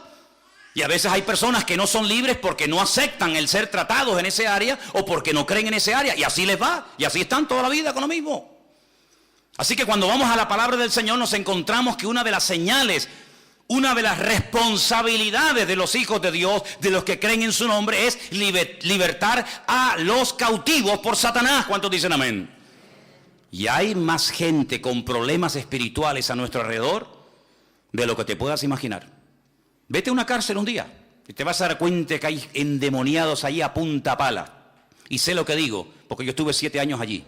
Todas las semanas iba allí. Y teníamos en un comedor una reunión. ¿Y cuántas veces nos llamaron por la megafonía los funcionarios para que fuéramos a una celda a atender a una chica que supuestamente le había dado un ataque epiléptico? Y los funcionarios estaban asustados porque no sabían ni por dónde meterle mano a la criatura aquella. Y llegábamos, se le ministraba y fuera en el nombre del Señor libre. Porque esa es una de las señales que seguirán a los que creen en su nombre. Por eso les preguntaba, ¿usted cree en esto? Sí. Entonces, ¿por qué no se ve esa señal en su vida? Porque para algunos este tema es una teoría y hasta incluso en algunos casos dice, ay, a mí esos temas me dan miedo. Pero sin embargo te pregunto otra cosa y eres un fiera y entiendes de todo. Pero sin embargo lo que deberías de entender y ser algo normal en tu vida, lo ves como algo tan lejano y tan extraño. Incluso he llegado a oír a algunos predicadores y maestros que dicen, bueno, esas señales eran para los tiempos de Cristo. Eran las señales que iban a acompañar para darle credibilidad y para darle valor a los discípulos. Pero cuando todos murieron, Pedro, Jacobo, Juan, Santiago, Tomás, etcétera, etcétera, esas señales se acabaron. ¿Dónde está escrito eso? Por favor, que alguien me diga dónde dice la Biblia que cuando murieron los discípulos, con ellos murió el poder de Dios. Habrán muerto los discípulos, pero Dios no está muerto. Él está vivo y vive por los siglos de los siglos. Amén. ¿Cuántos lo creen? Por lo tanto, es una señal. Pero no solamente esa señal dice que seguirán a los que creen en su nombre, sino dice la Biblia que incluso los que creen en su nombre hablarán nuevas lenguas. Lenguas que no aprendieron en una academia. Y esta evidencia se ve en todo el libro de los Hechos, no una, ni dos, ni tres, varias veces se ve como otra evidencia que hay. Y era algo tan normal en aquellos siglos que hay capítulos enteros en la Biblia. Por ejemplo, Primera de Corintios capítulo 14, donde te habla acerca de cómo moverse y cómo entender y cómo ejecutar este don que Dios le ha dado al pueblo de Dios. Ahí está. Hay una protección sobrenatural sobre los hijos de Dios, sin lugar a duda. No te quedes duda. Las veces que el diablo habrá querido matarnos, ni nos imaginamos. Cuando lleguemos a la presencia del Señor nos vamos a llevar muchas sorpresas de que aquello que pasó no fue casualidad, sino que era que el enemigo quería destruirnos, incluso en algunos casos desde pequeñito, desde el vientre de nuestra madre. Pero el Señor nos protegió y el Señor siempre estuvo cuidándonos. Y no nos dimos cuenta, pero algún día el Señor nos pondrá la película de nuestra vida y nos vamos a dar cuenta de muchas cosas maravillosas que ocurrieron en el mundo espiritual y que el Señor nos protegió de ellas, incluso hasta de la misma muerte. Y dice aquí que otra de las señales que seguirán a los que creen en su nombre, que pondrían las manos sobre los enfermos y sanarían. ¿Es bíblico hoy en día que se puedan orar por enfermos? Si no es bíblico y no se puede hacer, y esto acabó porque era de la era primera del cristianismo, quiere decir que los pobrecitos que estén enfermos hoy en día, pues que se vayan muriendo uno detrás de otro. Sin embargo, en esta iglesia ya aceptamos como algo normal el que en un culto, como por ejemplo el jueves, 2 personas hayan contado auténticos milagros de cómo el Señor ha obrado en sus vidas y una hermana, como contaba el jueves, no perdió su vista cuando le decían que iba a ser vaciado su ojo y la cuenca iba a quedar sola. Y también el otro testimonio también del jueves, ¿qué era el de Maxi también, cómo Dios protege. Entonces, nuestro Dios no ha cambiado. ¿Quién ha cambiado entonces? ¿La Biblia? No, sigue siendo la misma.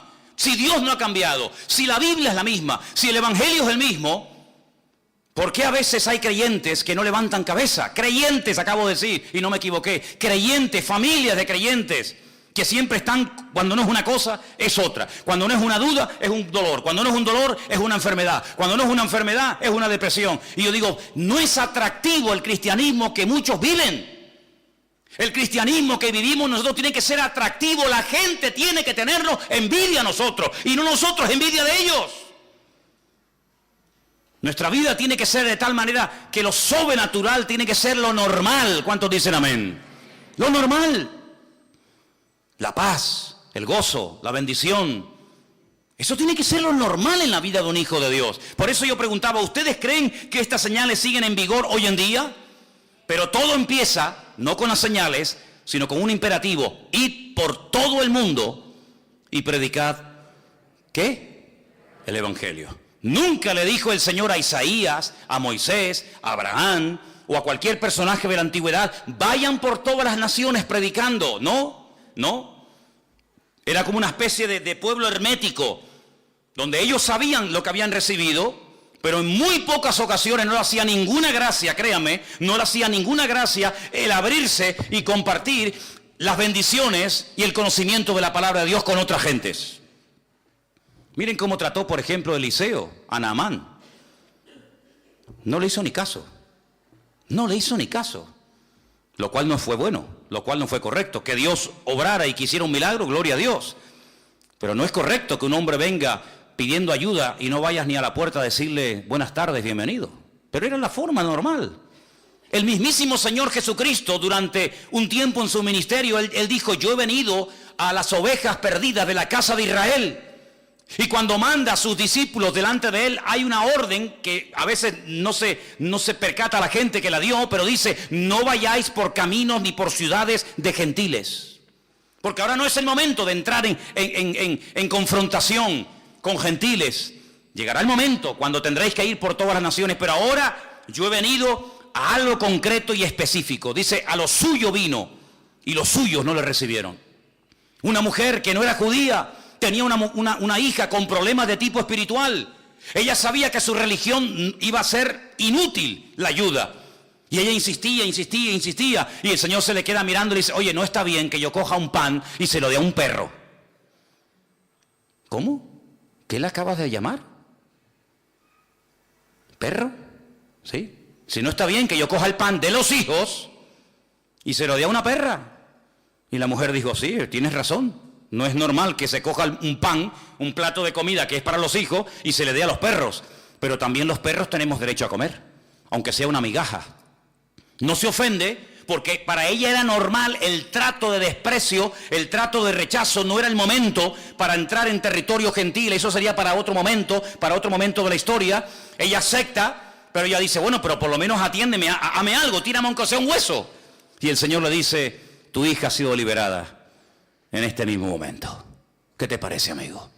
Cuando él se va a tierra de los Gadarenos, tierra que no pertenecía al pueblo de Israel, y allí lo expulsan, allí lo echan, porque dice la Biblia que él echó fuera demonios de la vida de un hombre llamado el endemoniado Gadareno, y aquella piara de cerdos se precipitó en el mar de Galilea. La Biblia dice que salieron los habitantes y le dijeron, vete de aquí, fuera. Si no llevas ni 5 minutos ya se han muerto 2000 cerdos. Este hombre lo tenemos aquí un día entero y nos destruye el pueblo. Vete de aquí. El Señor no discutió, el Señor no dijo, no, yo de aquí no me voy.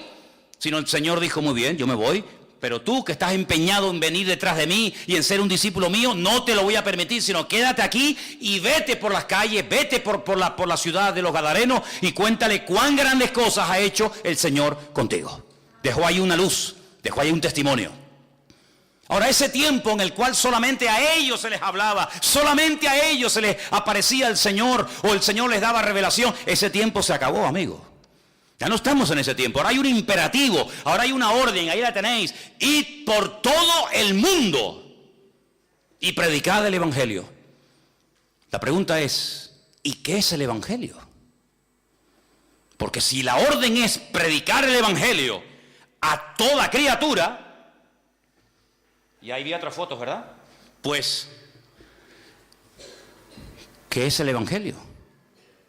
Porque todos los que son creyentes tenéis que saber alcanzar a todo ese tipo de personas, de razas, de tribus, de pueblos, de naciones. Porque es una orden, es un imperativo, es un mandato del Señor a todas las naciones de la tierra. Predicar el Evangelio. ¿Usted sabe predicar el Evangelio? ¿Sabe lo que es el Evangelio? ¿Qué es el Evangelio? Ven a mi iglesia, te invito el domingo a la tarde, toma una tarjetita y escucha al pastor. Eso no es el Evangelio, eso es una invitación. ¿El Evangelio qué es? Quítese esto del cuello, quítese aquello, quítese tal, quítese de cual y venga a mi iglesia. Eso no es el Evangelio. Hay gente que no saben evangelizar y llevan toda la vida en la iglesia. Es más, hay creyentes que son unos pesados cuando hablan del Señor. Son unos auténticos palizas. Porque hablan, pero no predican el Evangelio. Porque no saben ni siquiera lo que es el Evangelio. Cuentan su testimonio, cuentan su vida, cuentan que le pasó esto, cuentan que le pasó lo otro, que llore un día y no sé qué, pero que eso no es el Evangelio, hermano y hermana, que eso no es el Evangelio. ¿Qué es el Evangelio? Contar su vida, sus problemas, como el Señor. No, eso no es el Evangelio, son testimonios, son experiencias personales, pero muy poca gente, créanme, sabe predicar el Evangelio. No saben hacerlo, porque en el fondo dice, bueno, ¿el Evangelio qué es? El Evangelio es una buena nueva, es una noticia que consiste en 3 elementos fundamentales. Si usted cuando predica el Evangelio no cuenta, no dice, no comparte estas 3 cosas, usted no está predicando el Evangelio. Usted está hablando del Señor, pero no está evangelizando.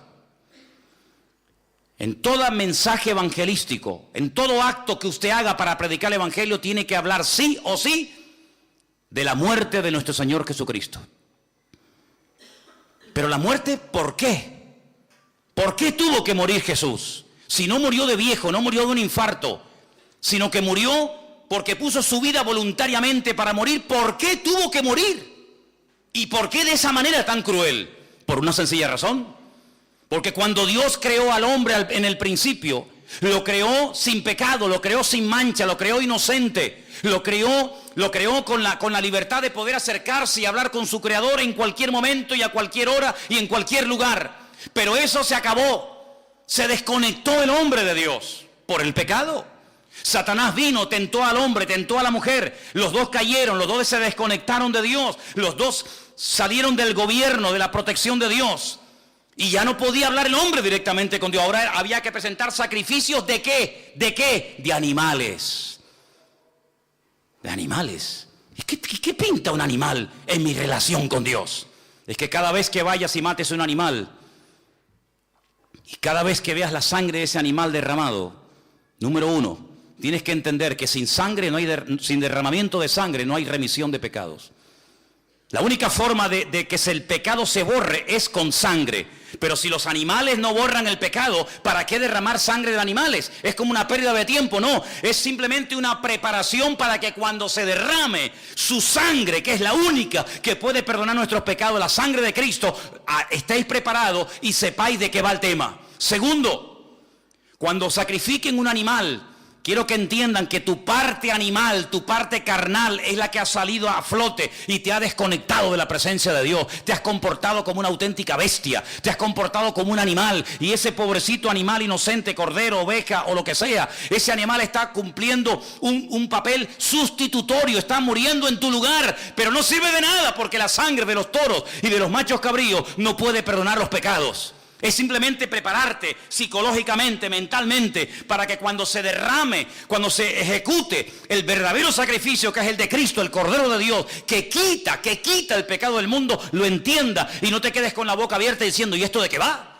Así que cuando hables a una persona del Señor y quieras predicarle el Evangelio, tienes que decirle, Cristo murió por tu culpa, por tus pecados, por los nuestros, por los de toda la humanidad. Es como si Cristo dijera, mira, tú y tú y tú, todos tenéis que morir, pero yo no quiero la muerte del impío, dice la Biblia. Yo quiero que todos se salven y que todos procedan al arrepentimiento. Pero ¿cómo hacemos? Si la paga del pecado es la muerte, ¿qué hacemos? ¿Los perdonamos y van a seguir pecando? No. Yo lo que voy a hacer es ocupar vuestro lugar. Que mi Padre se desahogue conmigo y que derrame toda vuestra culpabilidad sobre mí. Y yo moriré por todos los crímenes, por todas las injusticias, por todas las barbaridades que se han cometido, que Dios me eche la culpa a mí. Y yo moriré por toda la raza humana, por los que murieron, por los que viven y por los que aún vivirán en el futuro. Yo voy a hacer un sacrificio una vez y para siempre. Bien, imagínate que la gente no entiende que Cristo murió por los pecados del pecador, que Cristo murió por nosotros. Pero murió. ¿Y ahora qué hacemos? La segunda parte. Hay que hablar de que la muerte no acabó con el Señor. La muerte no fue el fin, la muerte fue el principio. ¿Por qué? Porque la muerte dio paso a la resurrección. ¿Cuántos dicen amén? Porque sin resurrección no hay esperanza. Porque estamos creyendo en un muerto. Y los muertos, dice la Biblia, no tienen poder ni para hacer bien ni para hacer mal. Por eso la gente cuando consulta a los muertos se equivocan. La Biblia dice, no busques entre los muertos al que vive, porque Él ha resucitado. Si Cristo no resucitó, vana es nuestra fe. Y los que murieron creyendo que resucitarían, tampoco resucitarán. Porque si Cristo no resucitó, nadie tampoco resucitará. Luego Él murió, gloria a Dios por eso. Pero Él resucitó al tercer día. Bueno, gloria a Dios, está vivo. Pero ¿dónde está? Yo quiero verlo, yo quiero conocerlo. Yo he creído en Él. La tercera parte del Evangelio es que el que murió y resucitó al tercer día y nos llevará a su presencia y estaremos por la eternidad con Él. Eso es el Evangelio. El Evangelio no es contar que me dolía aquí y lloré y el Señor me sanó. Ese es su testimonio, hermano y hermana. Esa es su experiencia personal, pero eso no es evangelio. Esa es su experiencia. Y hay gente que comparte y bombardea a los demás con sus experiencias, con sus testimonios, pero no evangelizan. Y aquí de lo que se trata no es hablar de usted, aquí de lo que se trata es de hablar de Él. Porque si hablamos de usted, la gente se puede quedar sorprendida. Pero si hablamos de Él, dice la Biblia que el Espíritu Santo tomará esa palabra, convencerá al pecador de su pecado y aceptará la verdad que es en Cristo Jesús, Señor nuestro. ¿Cuántos dicen amén? Por eso el evangelio es la orden que tenemos todos de predicar. ¿A quién? A todo el mundo.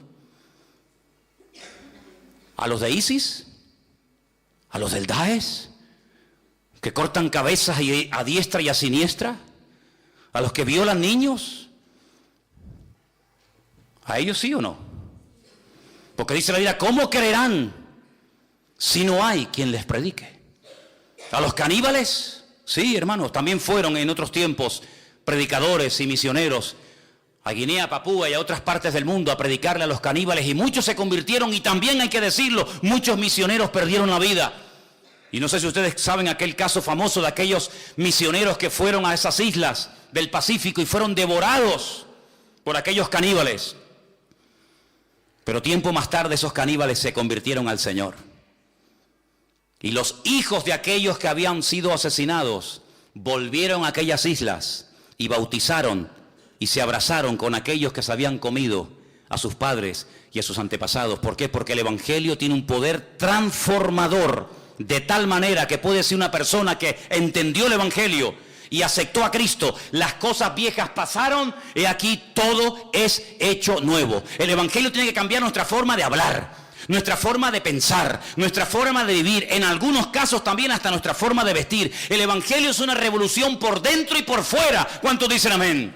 Dice la Biblia que el que dice que aceptó a Cristo, que entendió el evangelio y sigue pecando, no ha entendido nada, porque el evangelio es cambio total, absoluto y radical. Y algunos dicen, bueno, vamos cambiando poco a poco. ¿Quién se dejaría de envenenar poco a poco? El pecado no se puede dejar poco a poco, porque el pecado tiene un poder tan impresionante de destrucción. Es una atadura tan envolvente que como tú quieras dejar de fumar poco a poco, de drogarte poco a poco, de mentir poco a poco, de dejar de prostituirte poco a poco, jamás serás libre, porque el pecado no se puede dejar poco a poco. Hay que ser radical, pero es que no puedo. Gloria a Dios, ha llegado al punto preciso, amigo. Pero tengo una buena nueva que darte en esta tarde. Todo lo puedes en Cristo, que te fortalece. Es decir, si es verdad que dice la Biblia que todo lo puedo en Cristo que me fortalece, si es verdad las promesas del Señor, quiere decir que cuando yo sigo pecando y cayendo en lo mismo, no es porque yo sea una víctima, un pobre desgraciado que no tengo poder y autoridad, no, sino es porque en el fondo de tu corazón tú no has interiorizado las verdades de aquel que te llamó de las tinieblas a su luz admirable, porque hay libertad total y plena en el nombre del Señor, y no tienes que vivir con temor. Y si caigo otra vez, y si peco otra vez, ni se me pasa por la cabeza, porque en Cristo soy una nueva criatura y Él me fortalece y me ayuda, y no soy ahora la víctima. Ahora la víctima es Él. El diablo me tiene temor a mí, el diablo es el que tiene que huir de mí. ¿Por qué? Porque mayor es el que está en mí que el que viene contra mí. Dale un aplauso al Señor y dile, gloria a Dios, soy vencedor en el nombre de Jesús. Bendito sea Dios, bendito sea el Señor.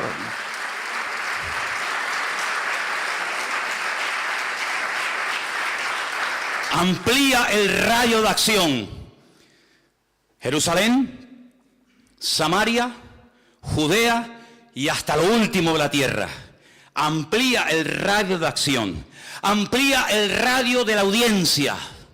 Ya no solamente a los judíos de Jerusalén, sino ahora es a todas las naciones de la tierra, a los romanos, a los griegos, a los cartagineses, a estos y aquellos. Así que amplía el campo, amplía la audiencia, amplía los requisitos, porque aquí también hay requisitos, En el Antiguo Testamento a nadie se le hablaba de convertirse. ¿Convertirse a qué?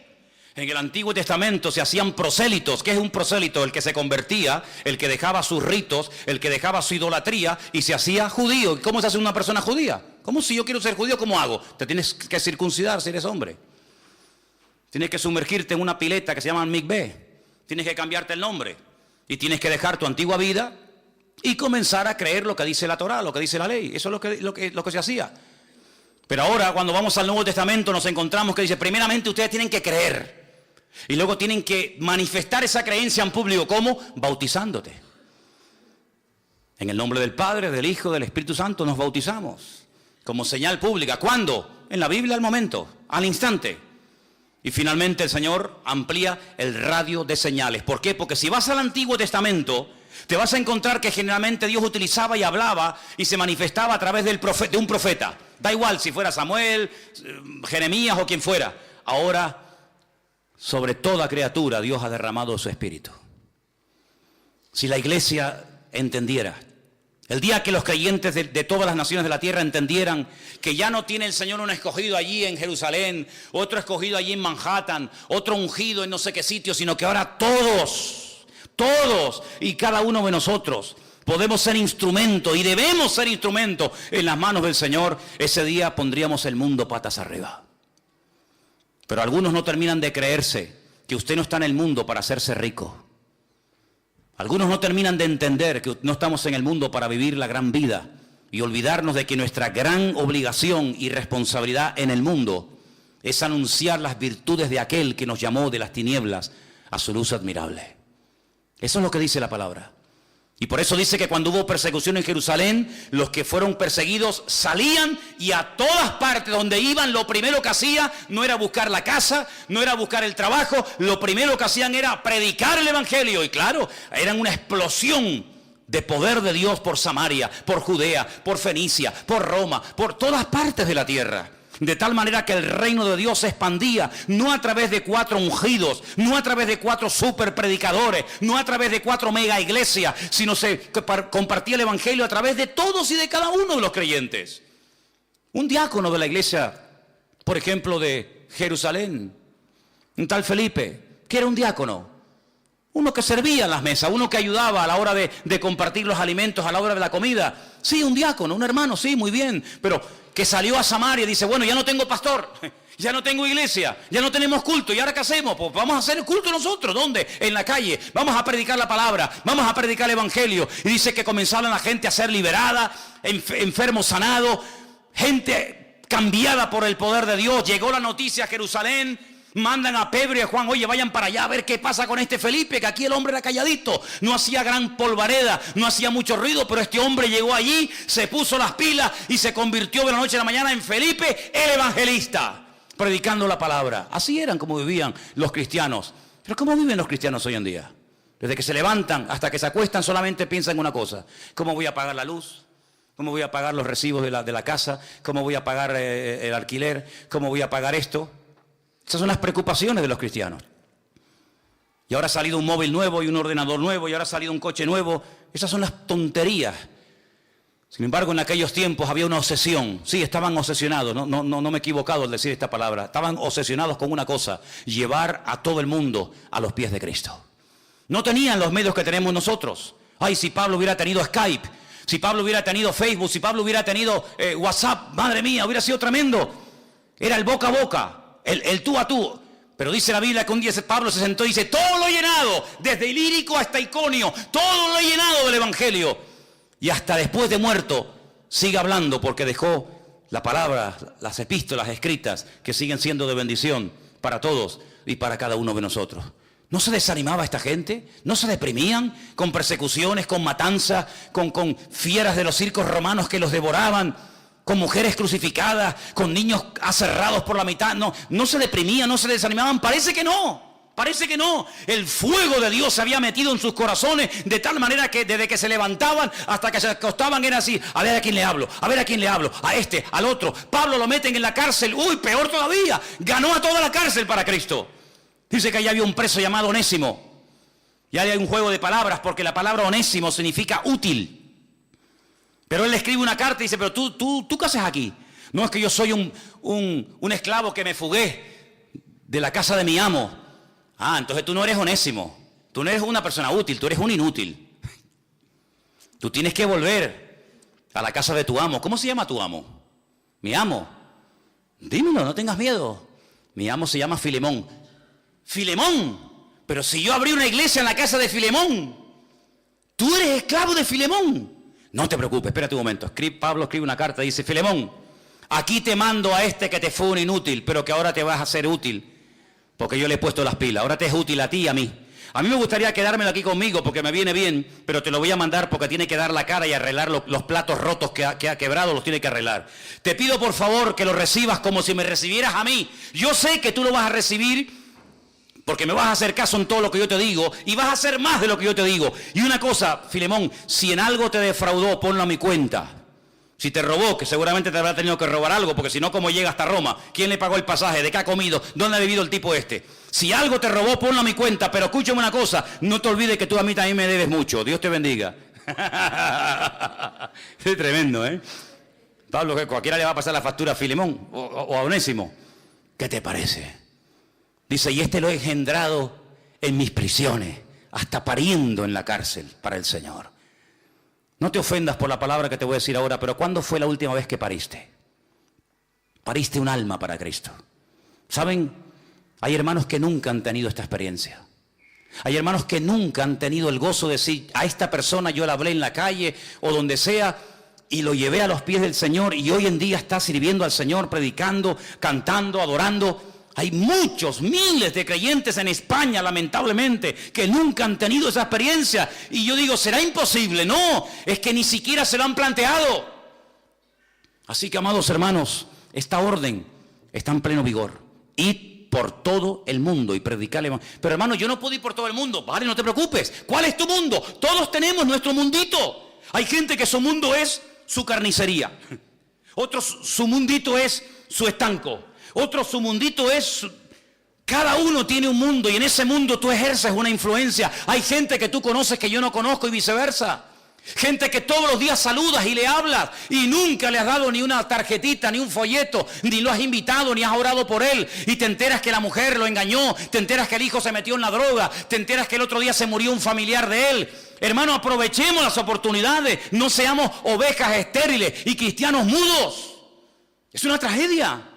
Porque si tú no hablas, la Biblia dice que pasará lo que podía ocurrir en aquellos tiempos donde se levantaba una torre en medio del campo y ahí se llamaba aquel hombre la atalaya.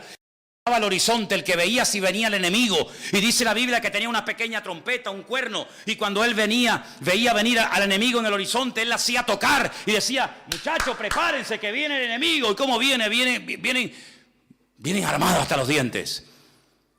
Y dice que si la ciudad se reía de él y no aceptaba el mensaje, allá ellos, yo di la orden. Es como cuando a mí me decían, ¿tú hubieras estado dispuesto cuando estabas en la garita de guardia a disparar? Y digo yo, sin lugar a dudas. Porque allí en esa habitación están mis compañeros.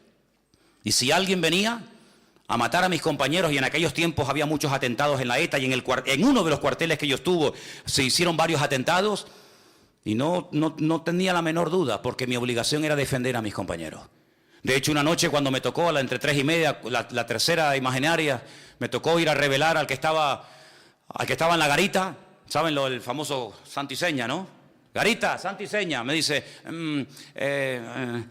digo, oye, ¿sabes el santo y seña? Yo digo una palabra, él tiene que decir otra o algo así, ¿no? Para que sepamos que él es mi amigo. Yo digo, perro viejo, y él me dice, wow. Si me dice, tararí que te vi. No, este no es de los nuestros, este es un enemigo. Yo le dije, Garita, santo y seña. Es que no me acuerdo, santo y seña, no me acuerdo. Dice así, ¡rac! Cargué el seme, lo metí así. Y le dije, o me lo das al amigo o te disparas bien. Se hizo todo encima el pobrecito. No, en serio, ¿eh? Y me dijo, caballo blanco, no sé lo que era. Digo, vale, amigo. Descargué, porque yo soy el responsable de cuidar a 5.000 hombres que están ahí adentro durmiendo, que tienen mujeres, tienen hijos y tienen cosas, y no le voy a permitir a ningún golfo que me venga a hacer un atentado contra mis amigos y mis hermanos. Eso era lo que hacía la atalaya en la Biblia. Es que Dios no es un pacifista, ¿eh? Es que Dios no es un pacifista. Él es Jehová de los ejércitos, por si no lo sabes. Y las cosas claras, el chocolate espeso. Atalaya, cuando veas al enemigo, suena la trompeta.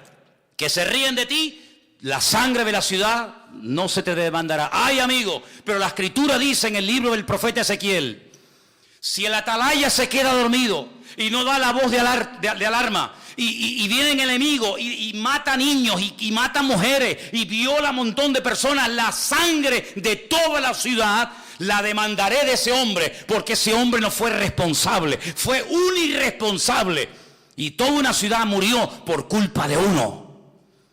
Pues ese es el ejemplo que toma la Biblia para decirnos a nosotros: ¿sabéis lo que sois vosotros en Tenerife, en España, en el mundo?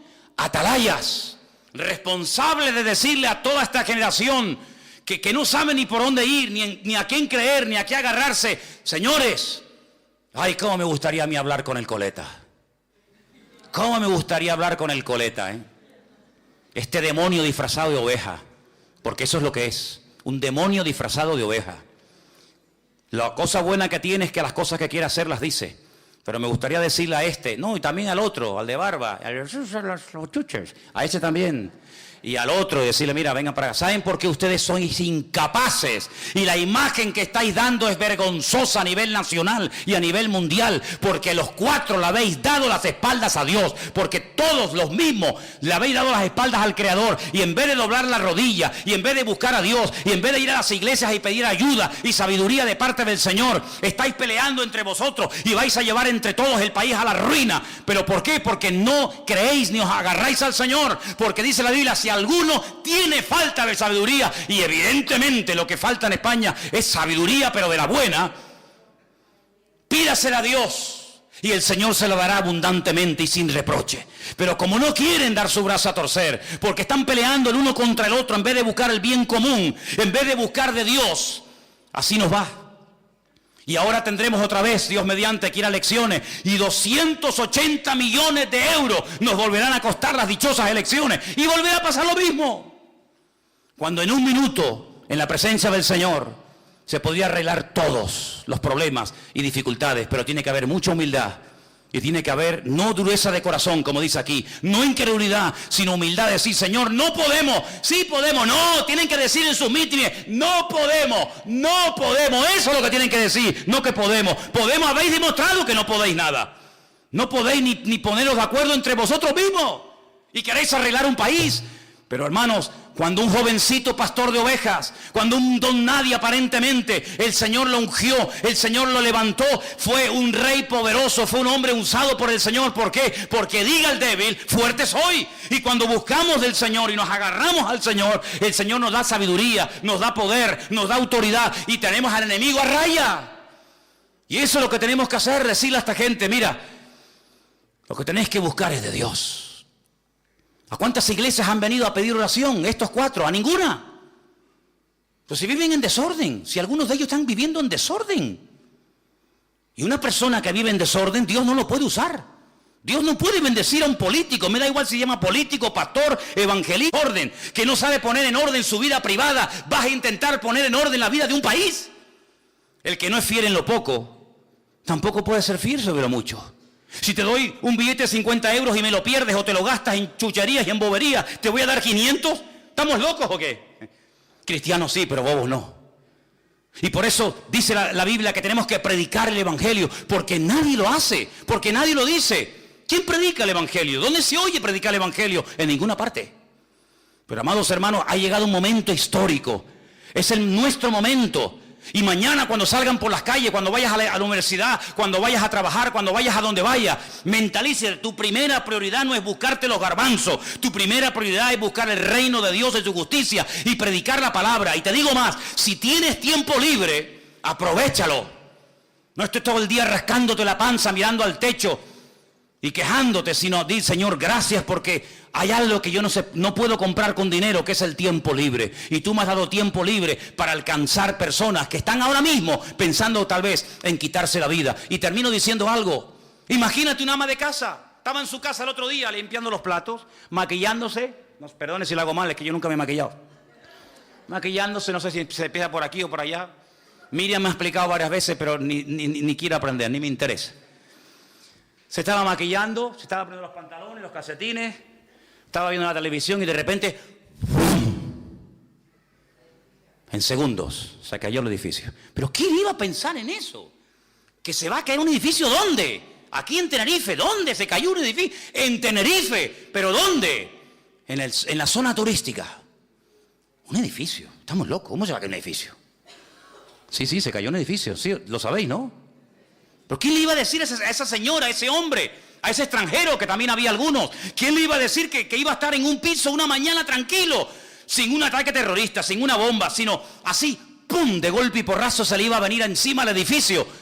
Y creo que ya van 7 muertos. Ay, amigo. ¿Y si esas personas nadie les predicó el evangelio? ¿Dónde están ahora mismo?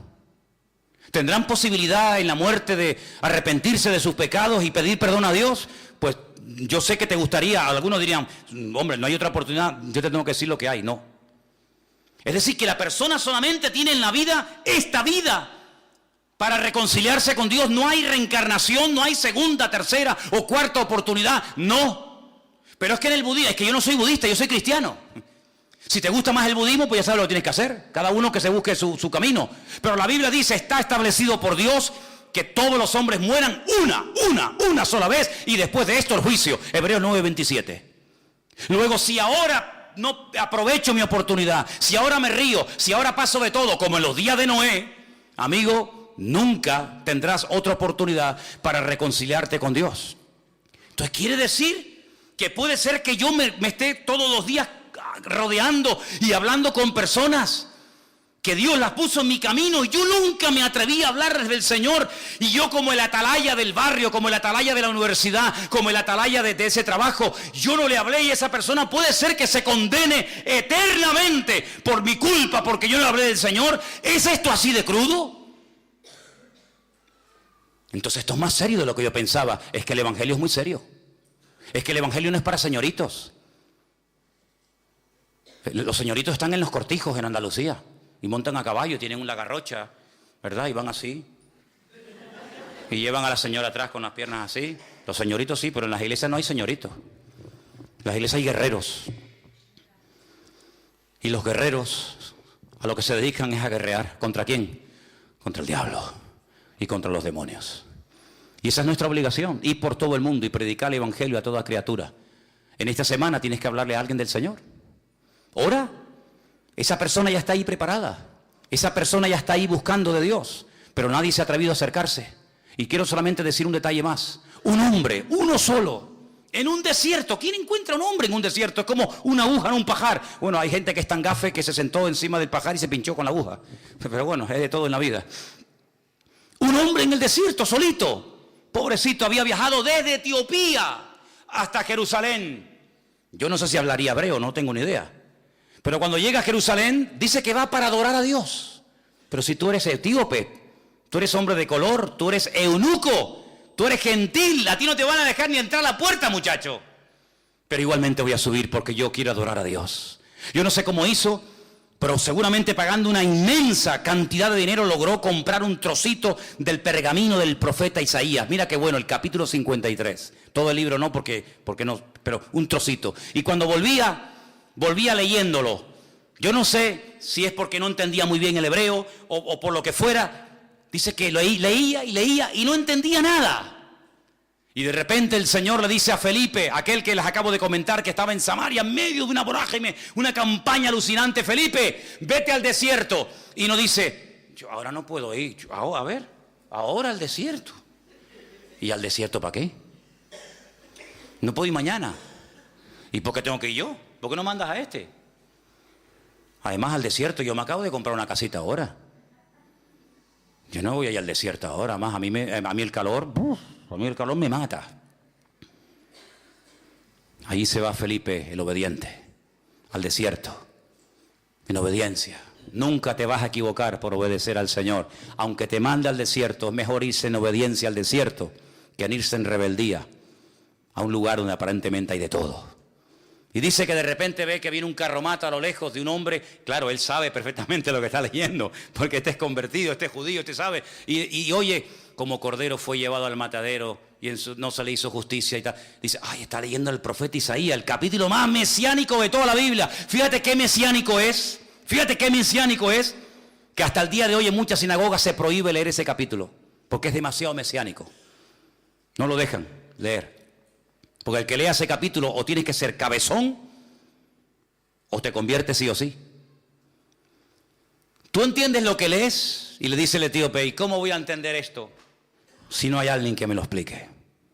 Te puedes subir al carro y me vas explicando de lo que habla, si habla del mismo, si habla de otro hombre, y dice, venga, ahora mismo, estuvieron viajando no sé cuántos días, calor abrasador terrible, y le estuvo explicando el evangelio de tal manera que llegó un momento en el que el etíope dijo, para un momentito el carro, mira, aquí hay un pequeño charquito, un pequeño oasis, ¿hay algún impedimento para que ahora que entiendo y por fin he entendido el evangelio, yo sea bautizado? Porque dice, el que crea y sea bautizado. Yo puedo ser bautizado aunque sea eunuco, aunque sea de otra raza, aunque sea de otra etnia, aunque sea gentil. Y dice, si crees en Jesucristo, bien puedes.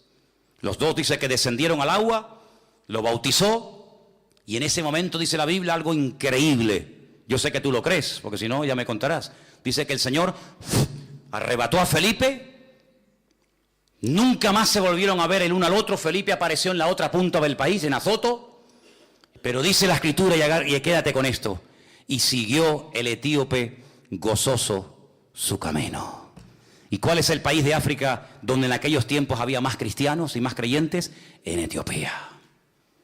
Porque ganó a uno. Y ese uno, sabe Dios, ganó a centenares y ganó a miles. Ese uno está allá afuera esperándote a ti. Y a ti, y a ti, y a cada uno de nosotros. Solamente es cuestión de decirle, Señor, dime dónde está. Aunque sea a las 4 de la mañana voy, porque está a punto de caramelo. Si tú eres sensible a la voz del Señor, en esta semana nos podemos llevar muchas sorpresas. ¿Cuántos dicen amén? Cierra tus ojos, vamos a orar al Señor. Ahí donde estás. Recuerda esto, predicar el evangelio no es un entretenimiento, no es solamente algo de los pastores o evangelistas o misioneros. Predicar el evangelio es un deber, es una responsabilidad de todo creyente. Y más fácil imposible. ¿A quién? A todo el mundo. ¿Dónde? En cualquier parte. ¿A qué hora? Cualquiera. Muerte, resurrección y segunda venida. Y al final le dices a la persona, ¿crees que Jesucristo murió, resucitó de la muerte al tercer día y lo quieres confesar con tus labios? Si lo hace, dice, será salvo. Así de fácil, así de fácil. Somos nosotros los que hemos complicado las cosas, pero es así de fácil. El Señor nos da a todos la oportunidad y el privilegio de poder llevar almas a los pies de Cristo. Bendito sea tu nombre, Dios. Santo, te damos gracias en esta tarde, Padre, porque no solamente sabemos que hay que hacerlo, sino que además tenemos el gran privilegio de saber que si lo hago, hay señales que acompañarán la exposición de tu palabra. Y a veces no hemos visto más señales porque al no predicar el evangelio, ¿para qué queremos las señales? Pero cuando se expone la palabra, cuando se predica el evangelio, las señales avalan el mensaje. Bendito sea tu nombre.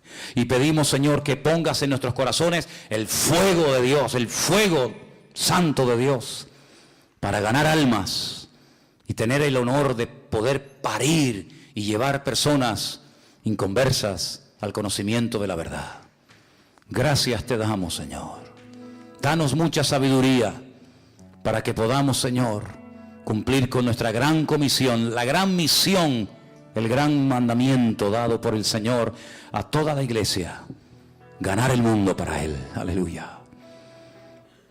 Quita todo temor, toda timidez, toda vergüenza de nuestros corazones y ayúdanos, Señor, a cumplir con nuestra misión en estos tiempos difíciles, pero tan necesarios, y donde vamos a aprovechar toda oportunidad que se nos presente para hablar de ti, Señor. Gracias te damos, Padre, en el nombre bendito de Jesús. Amén.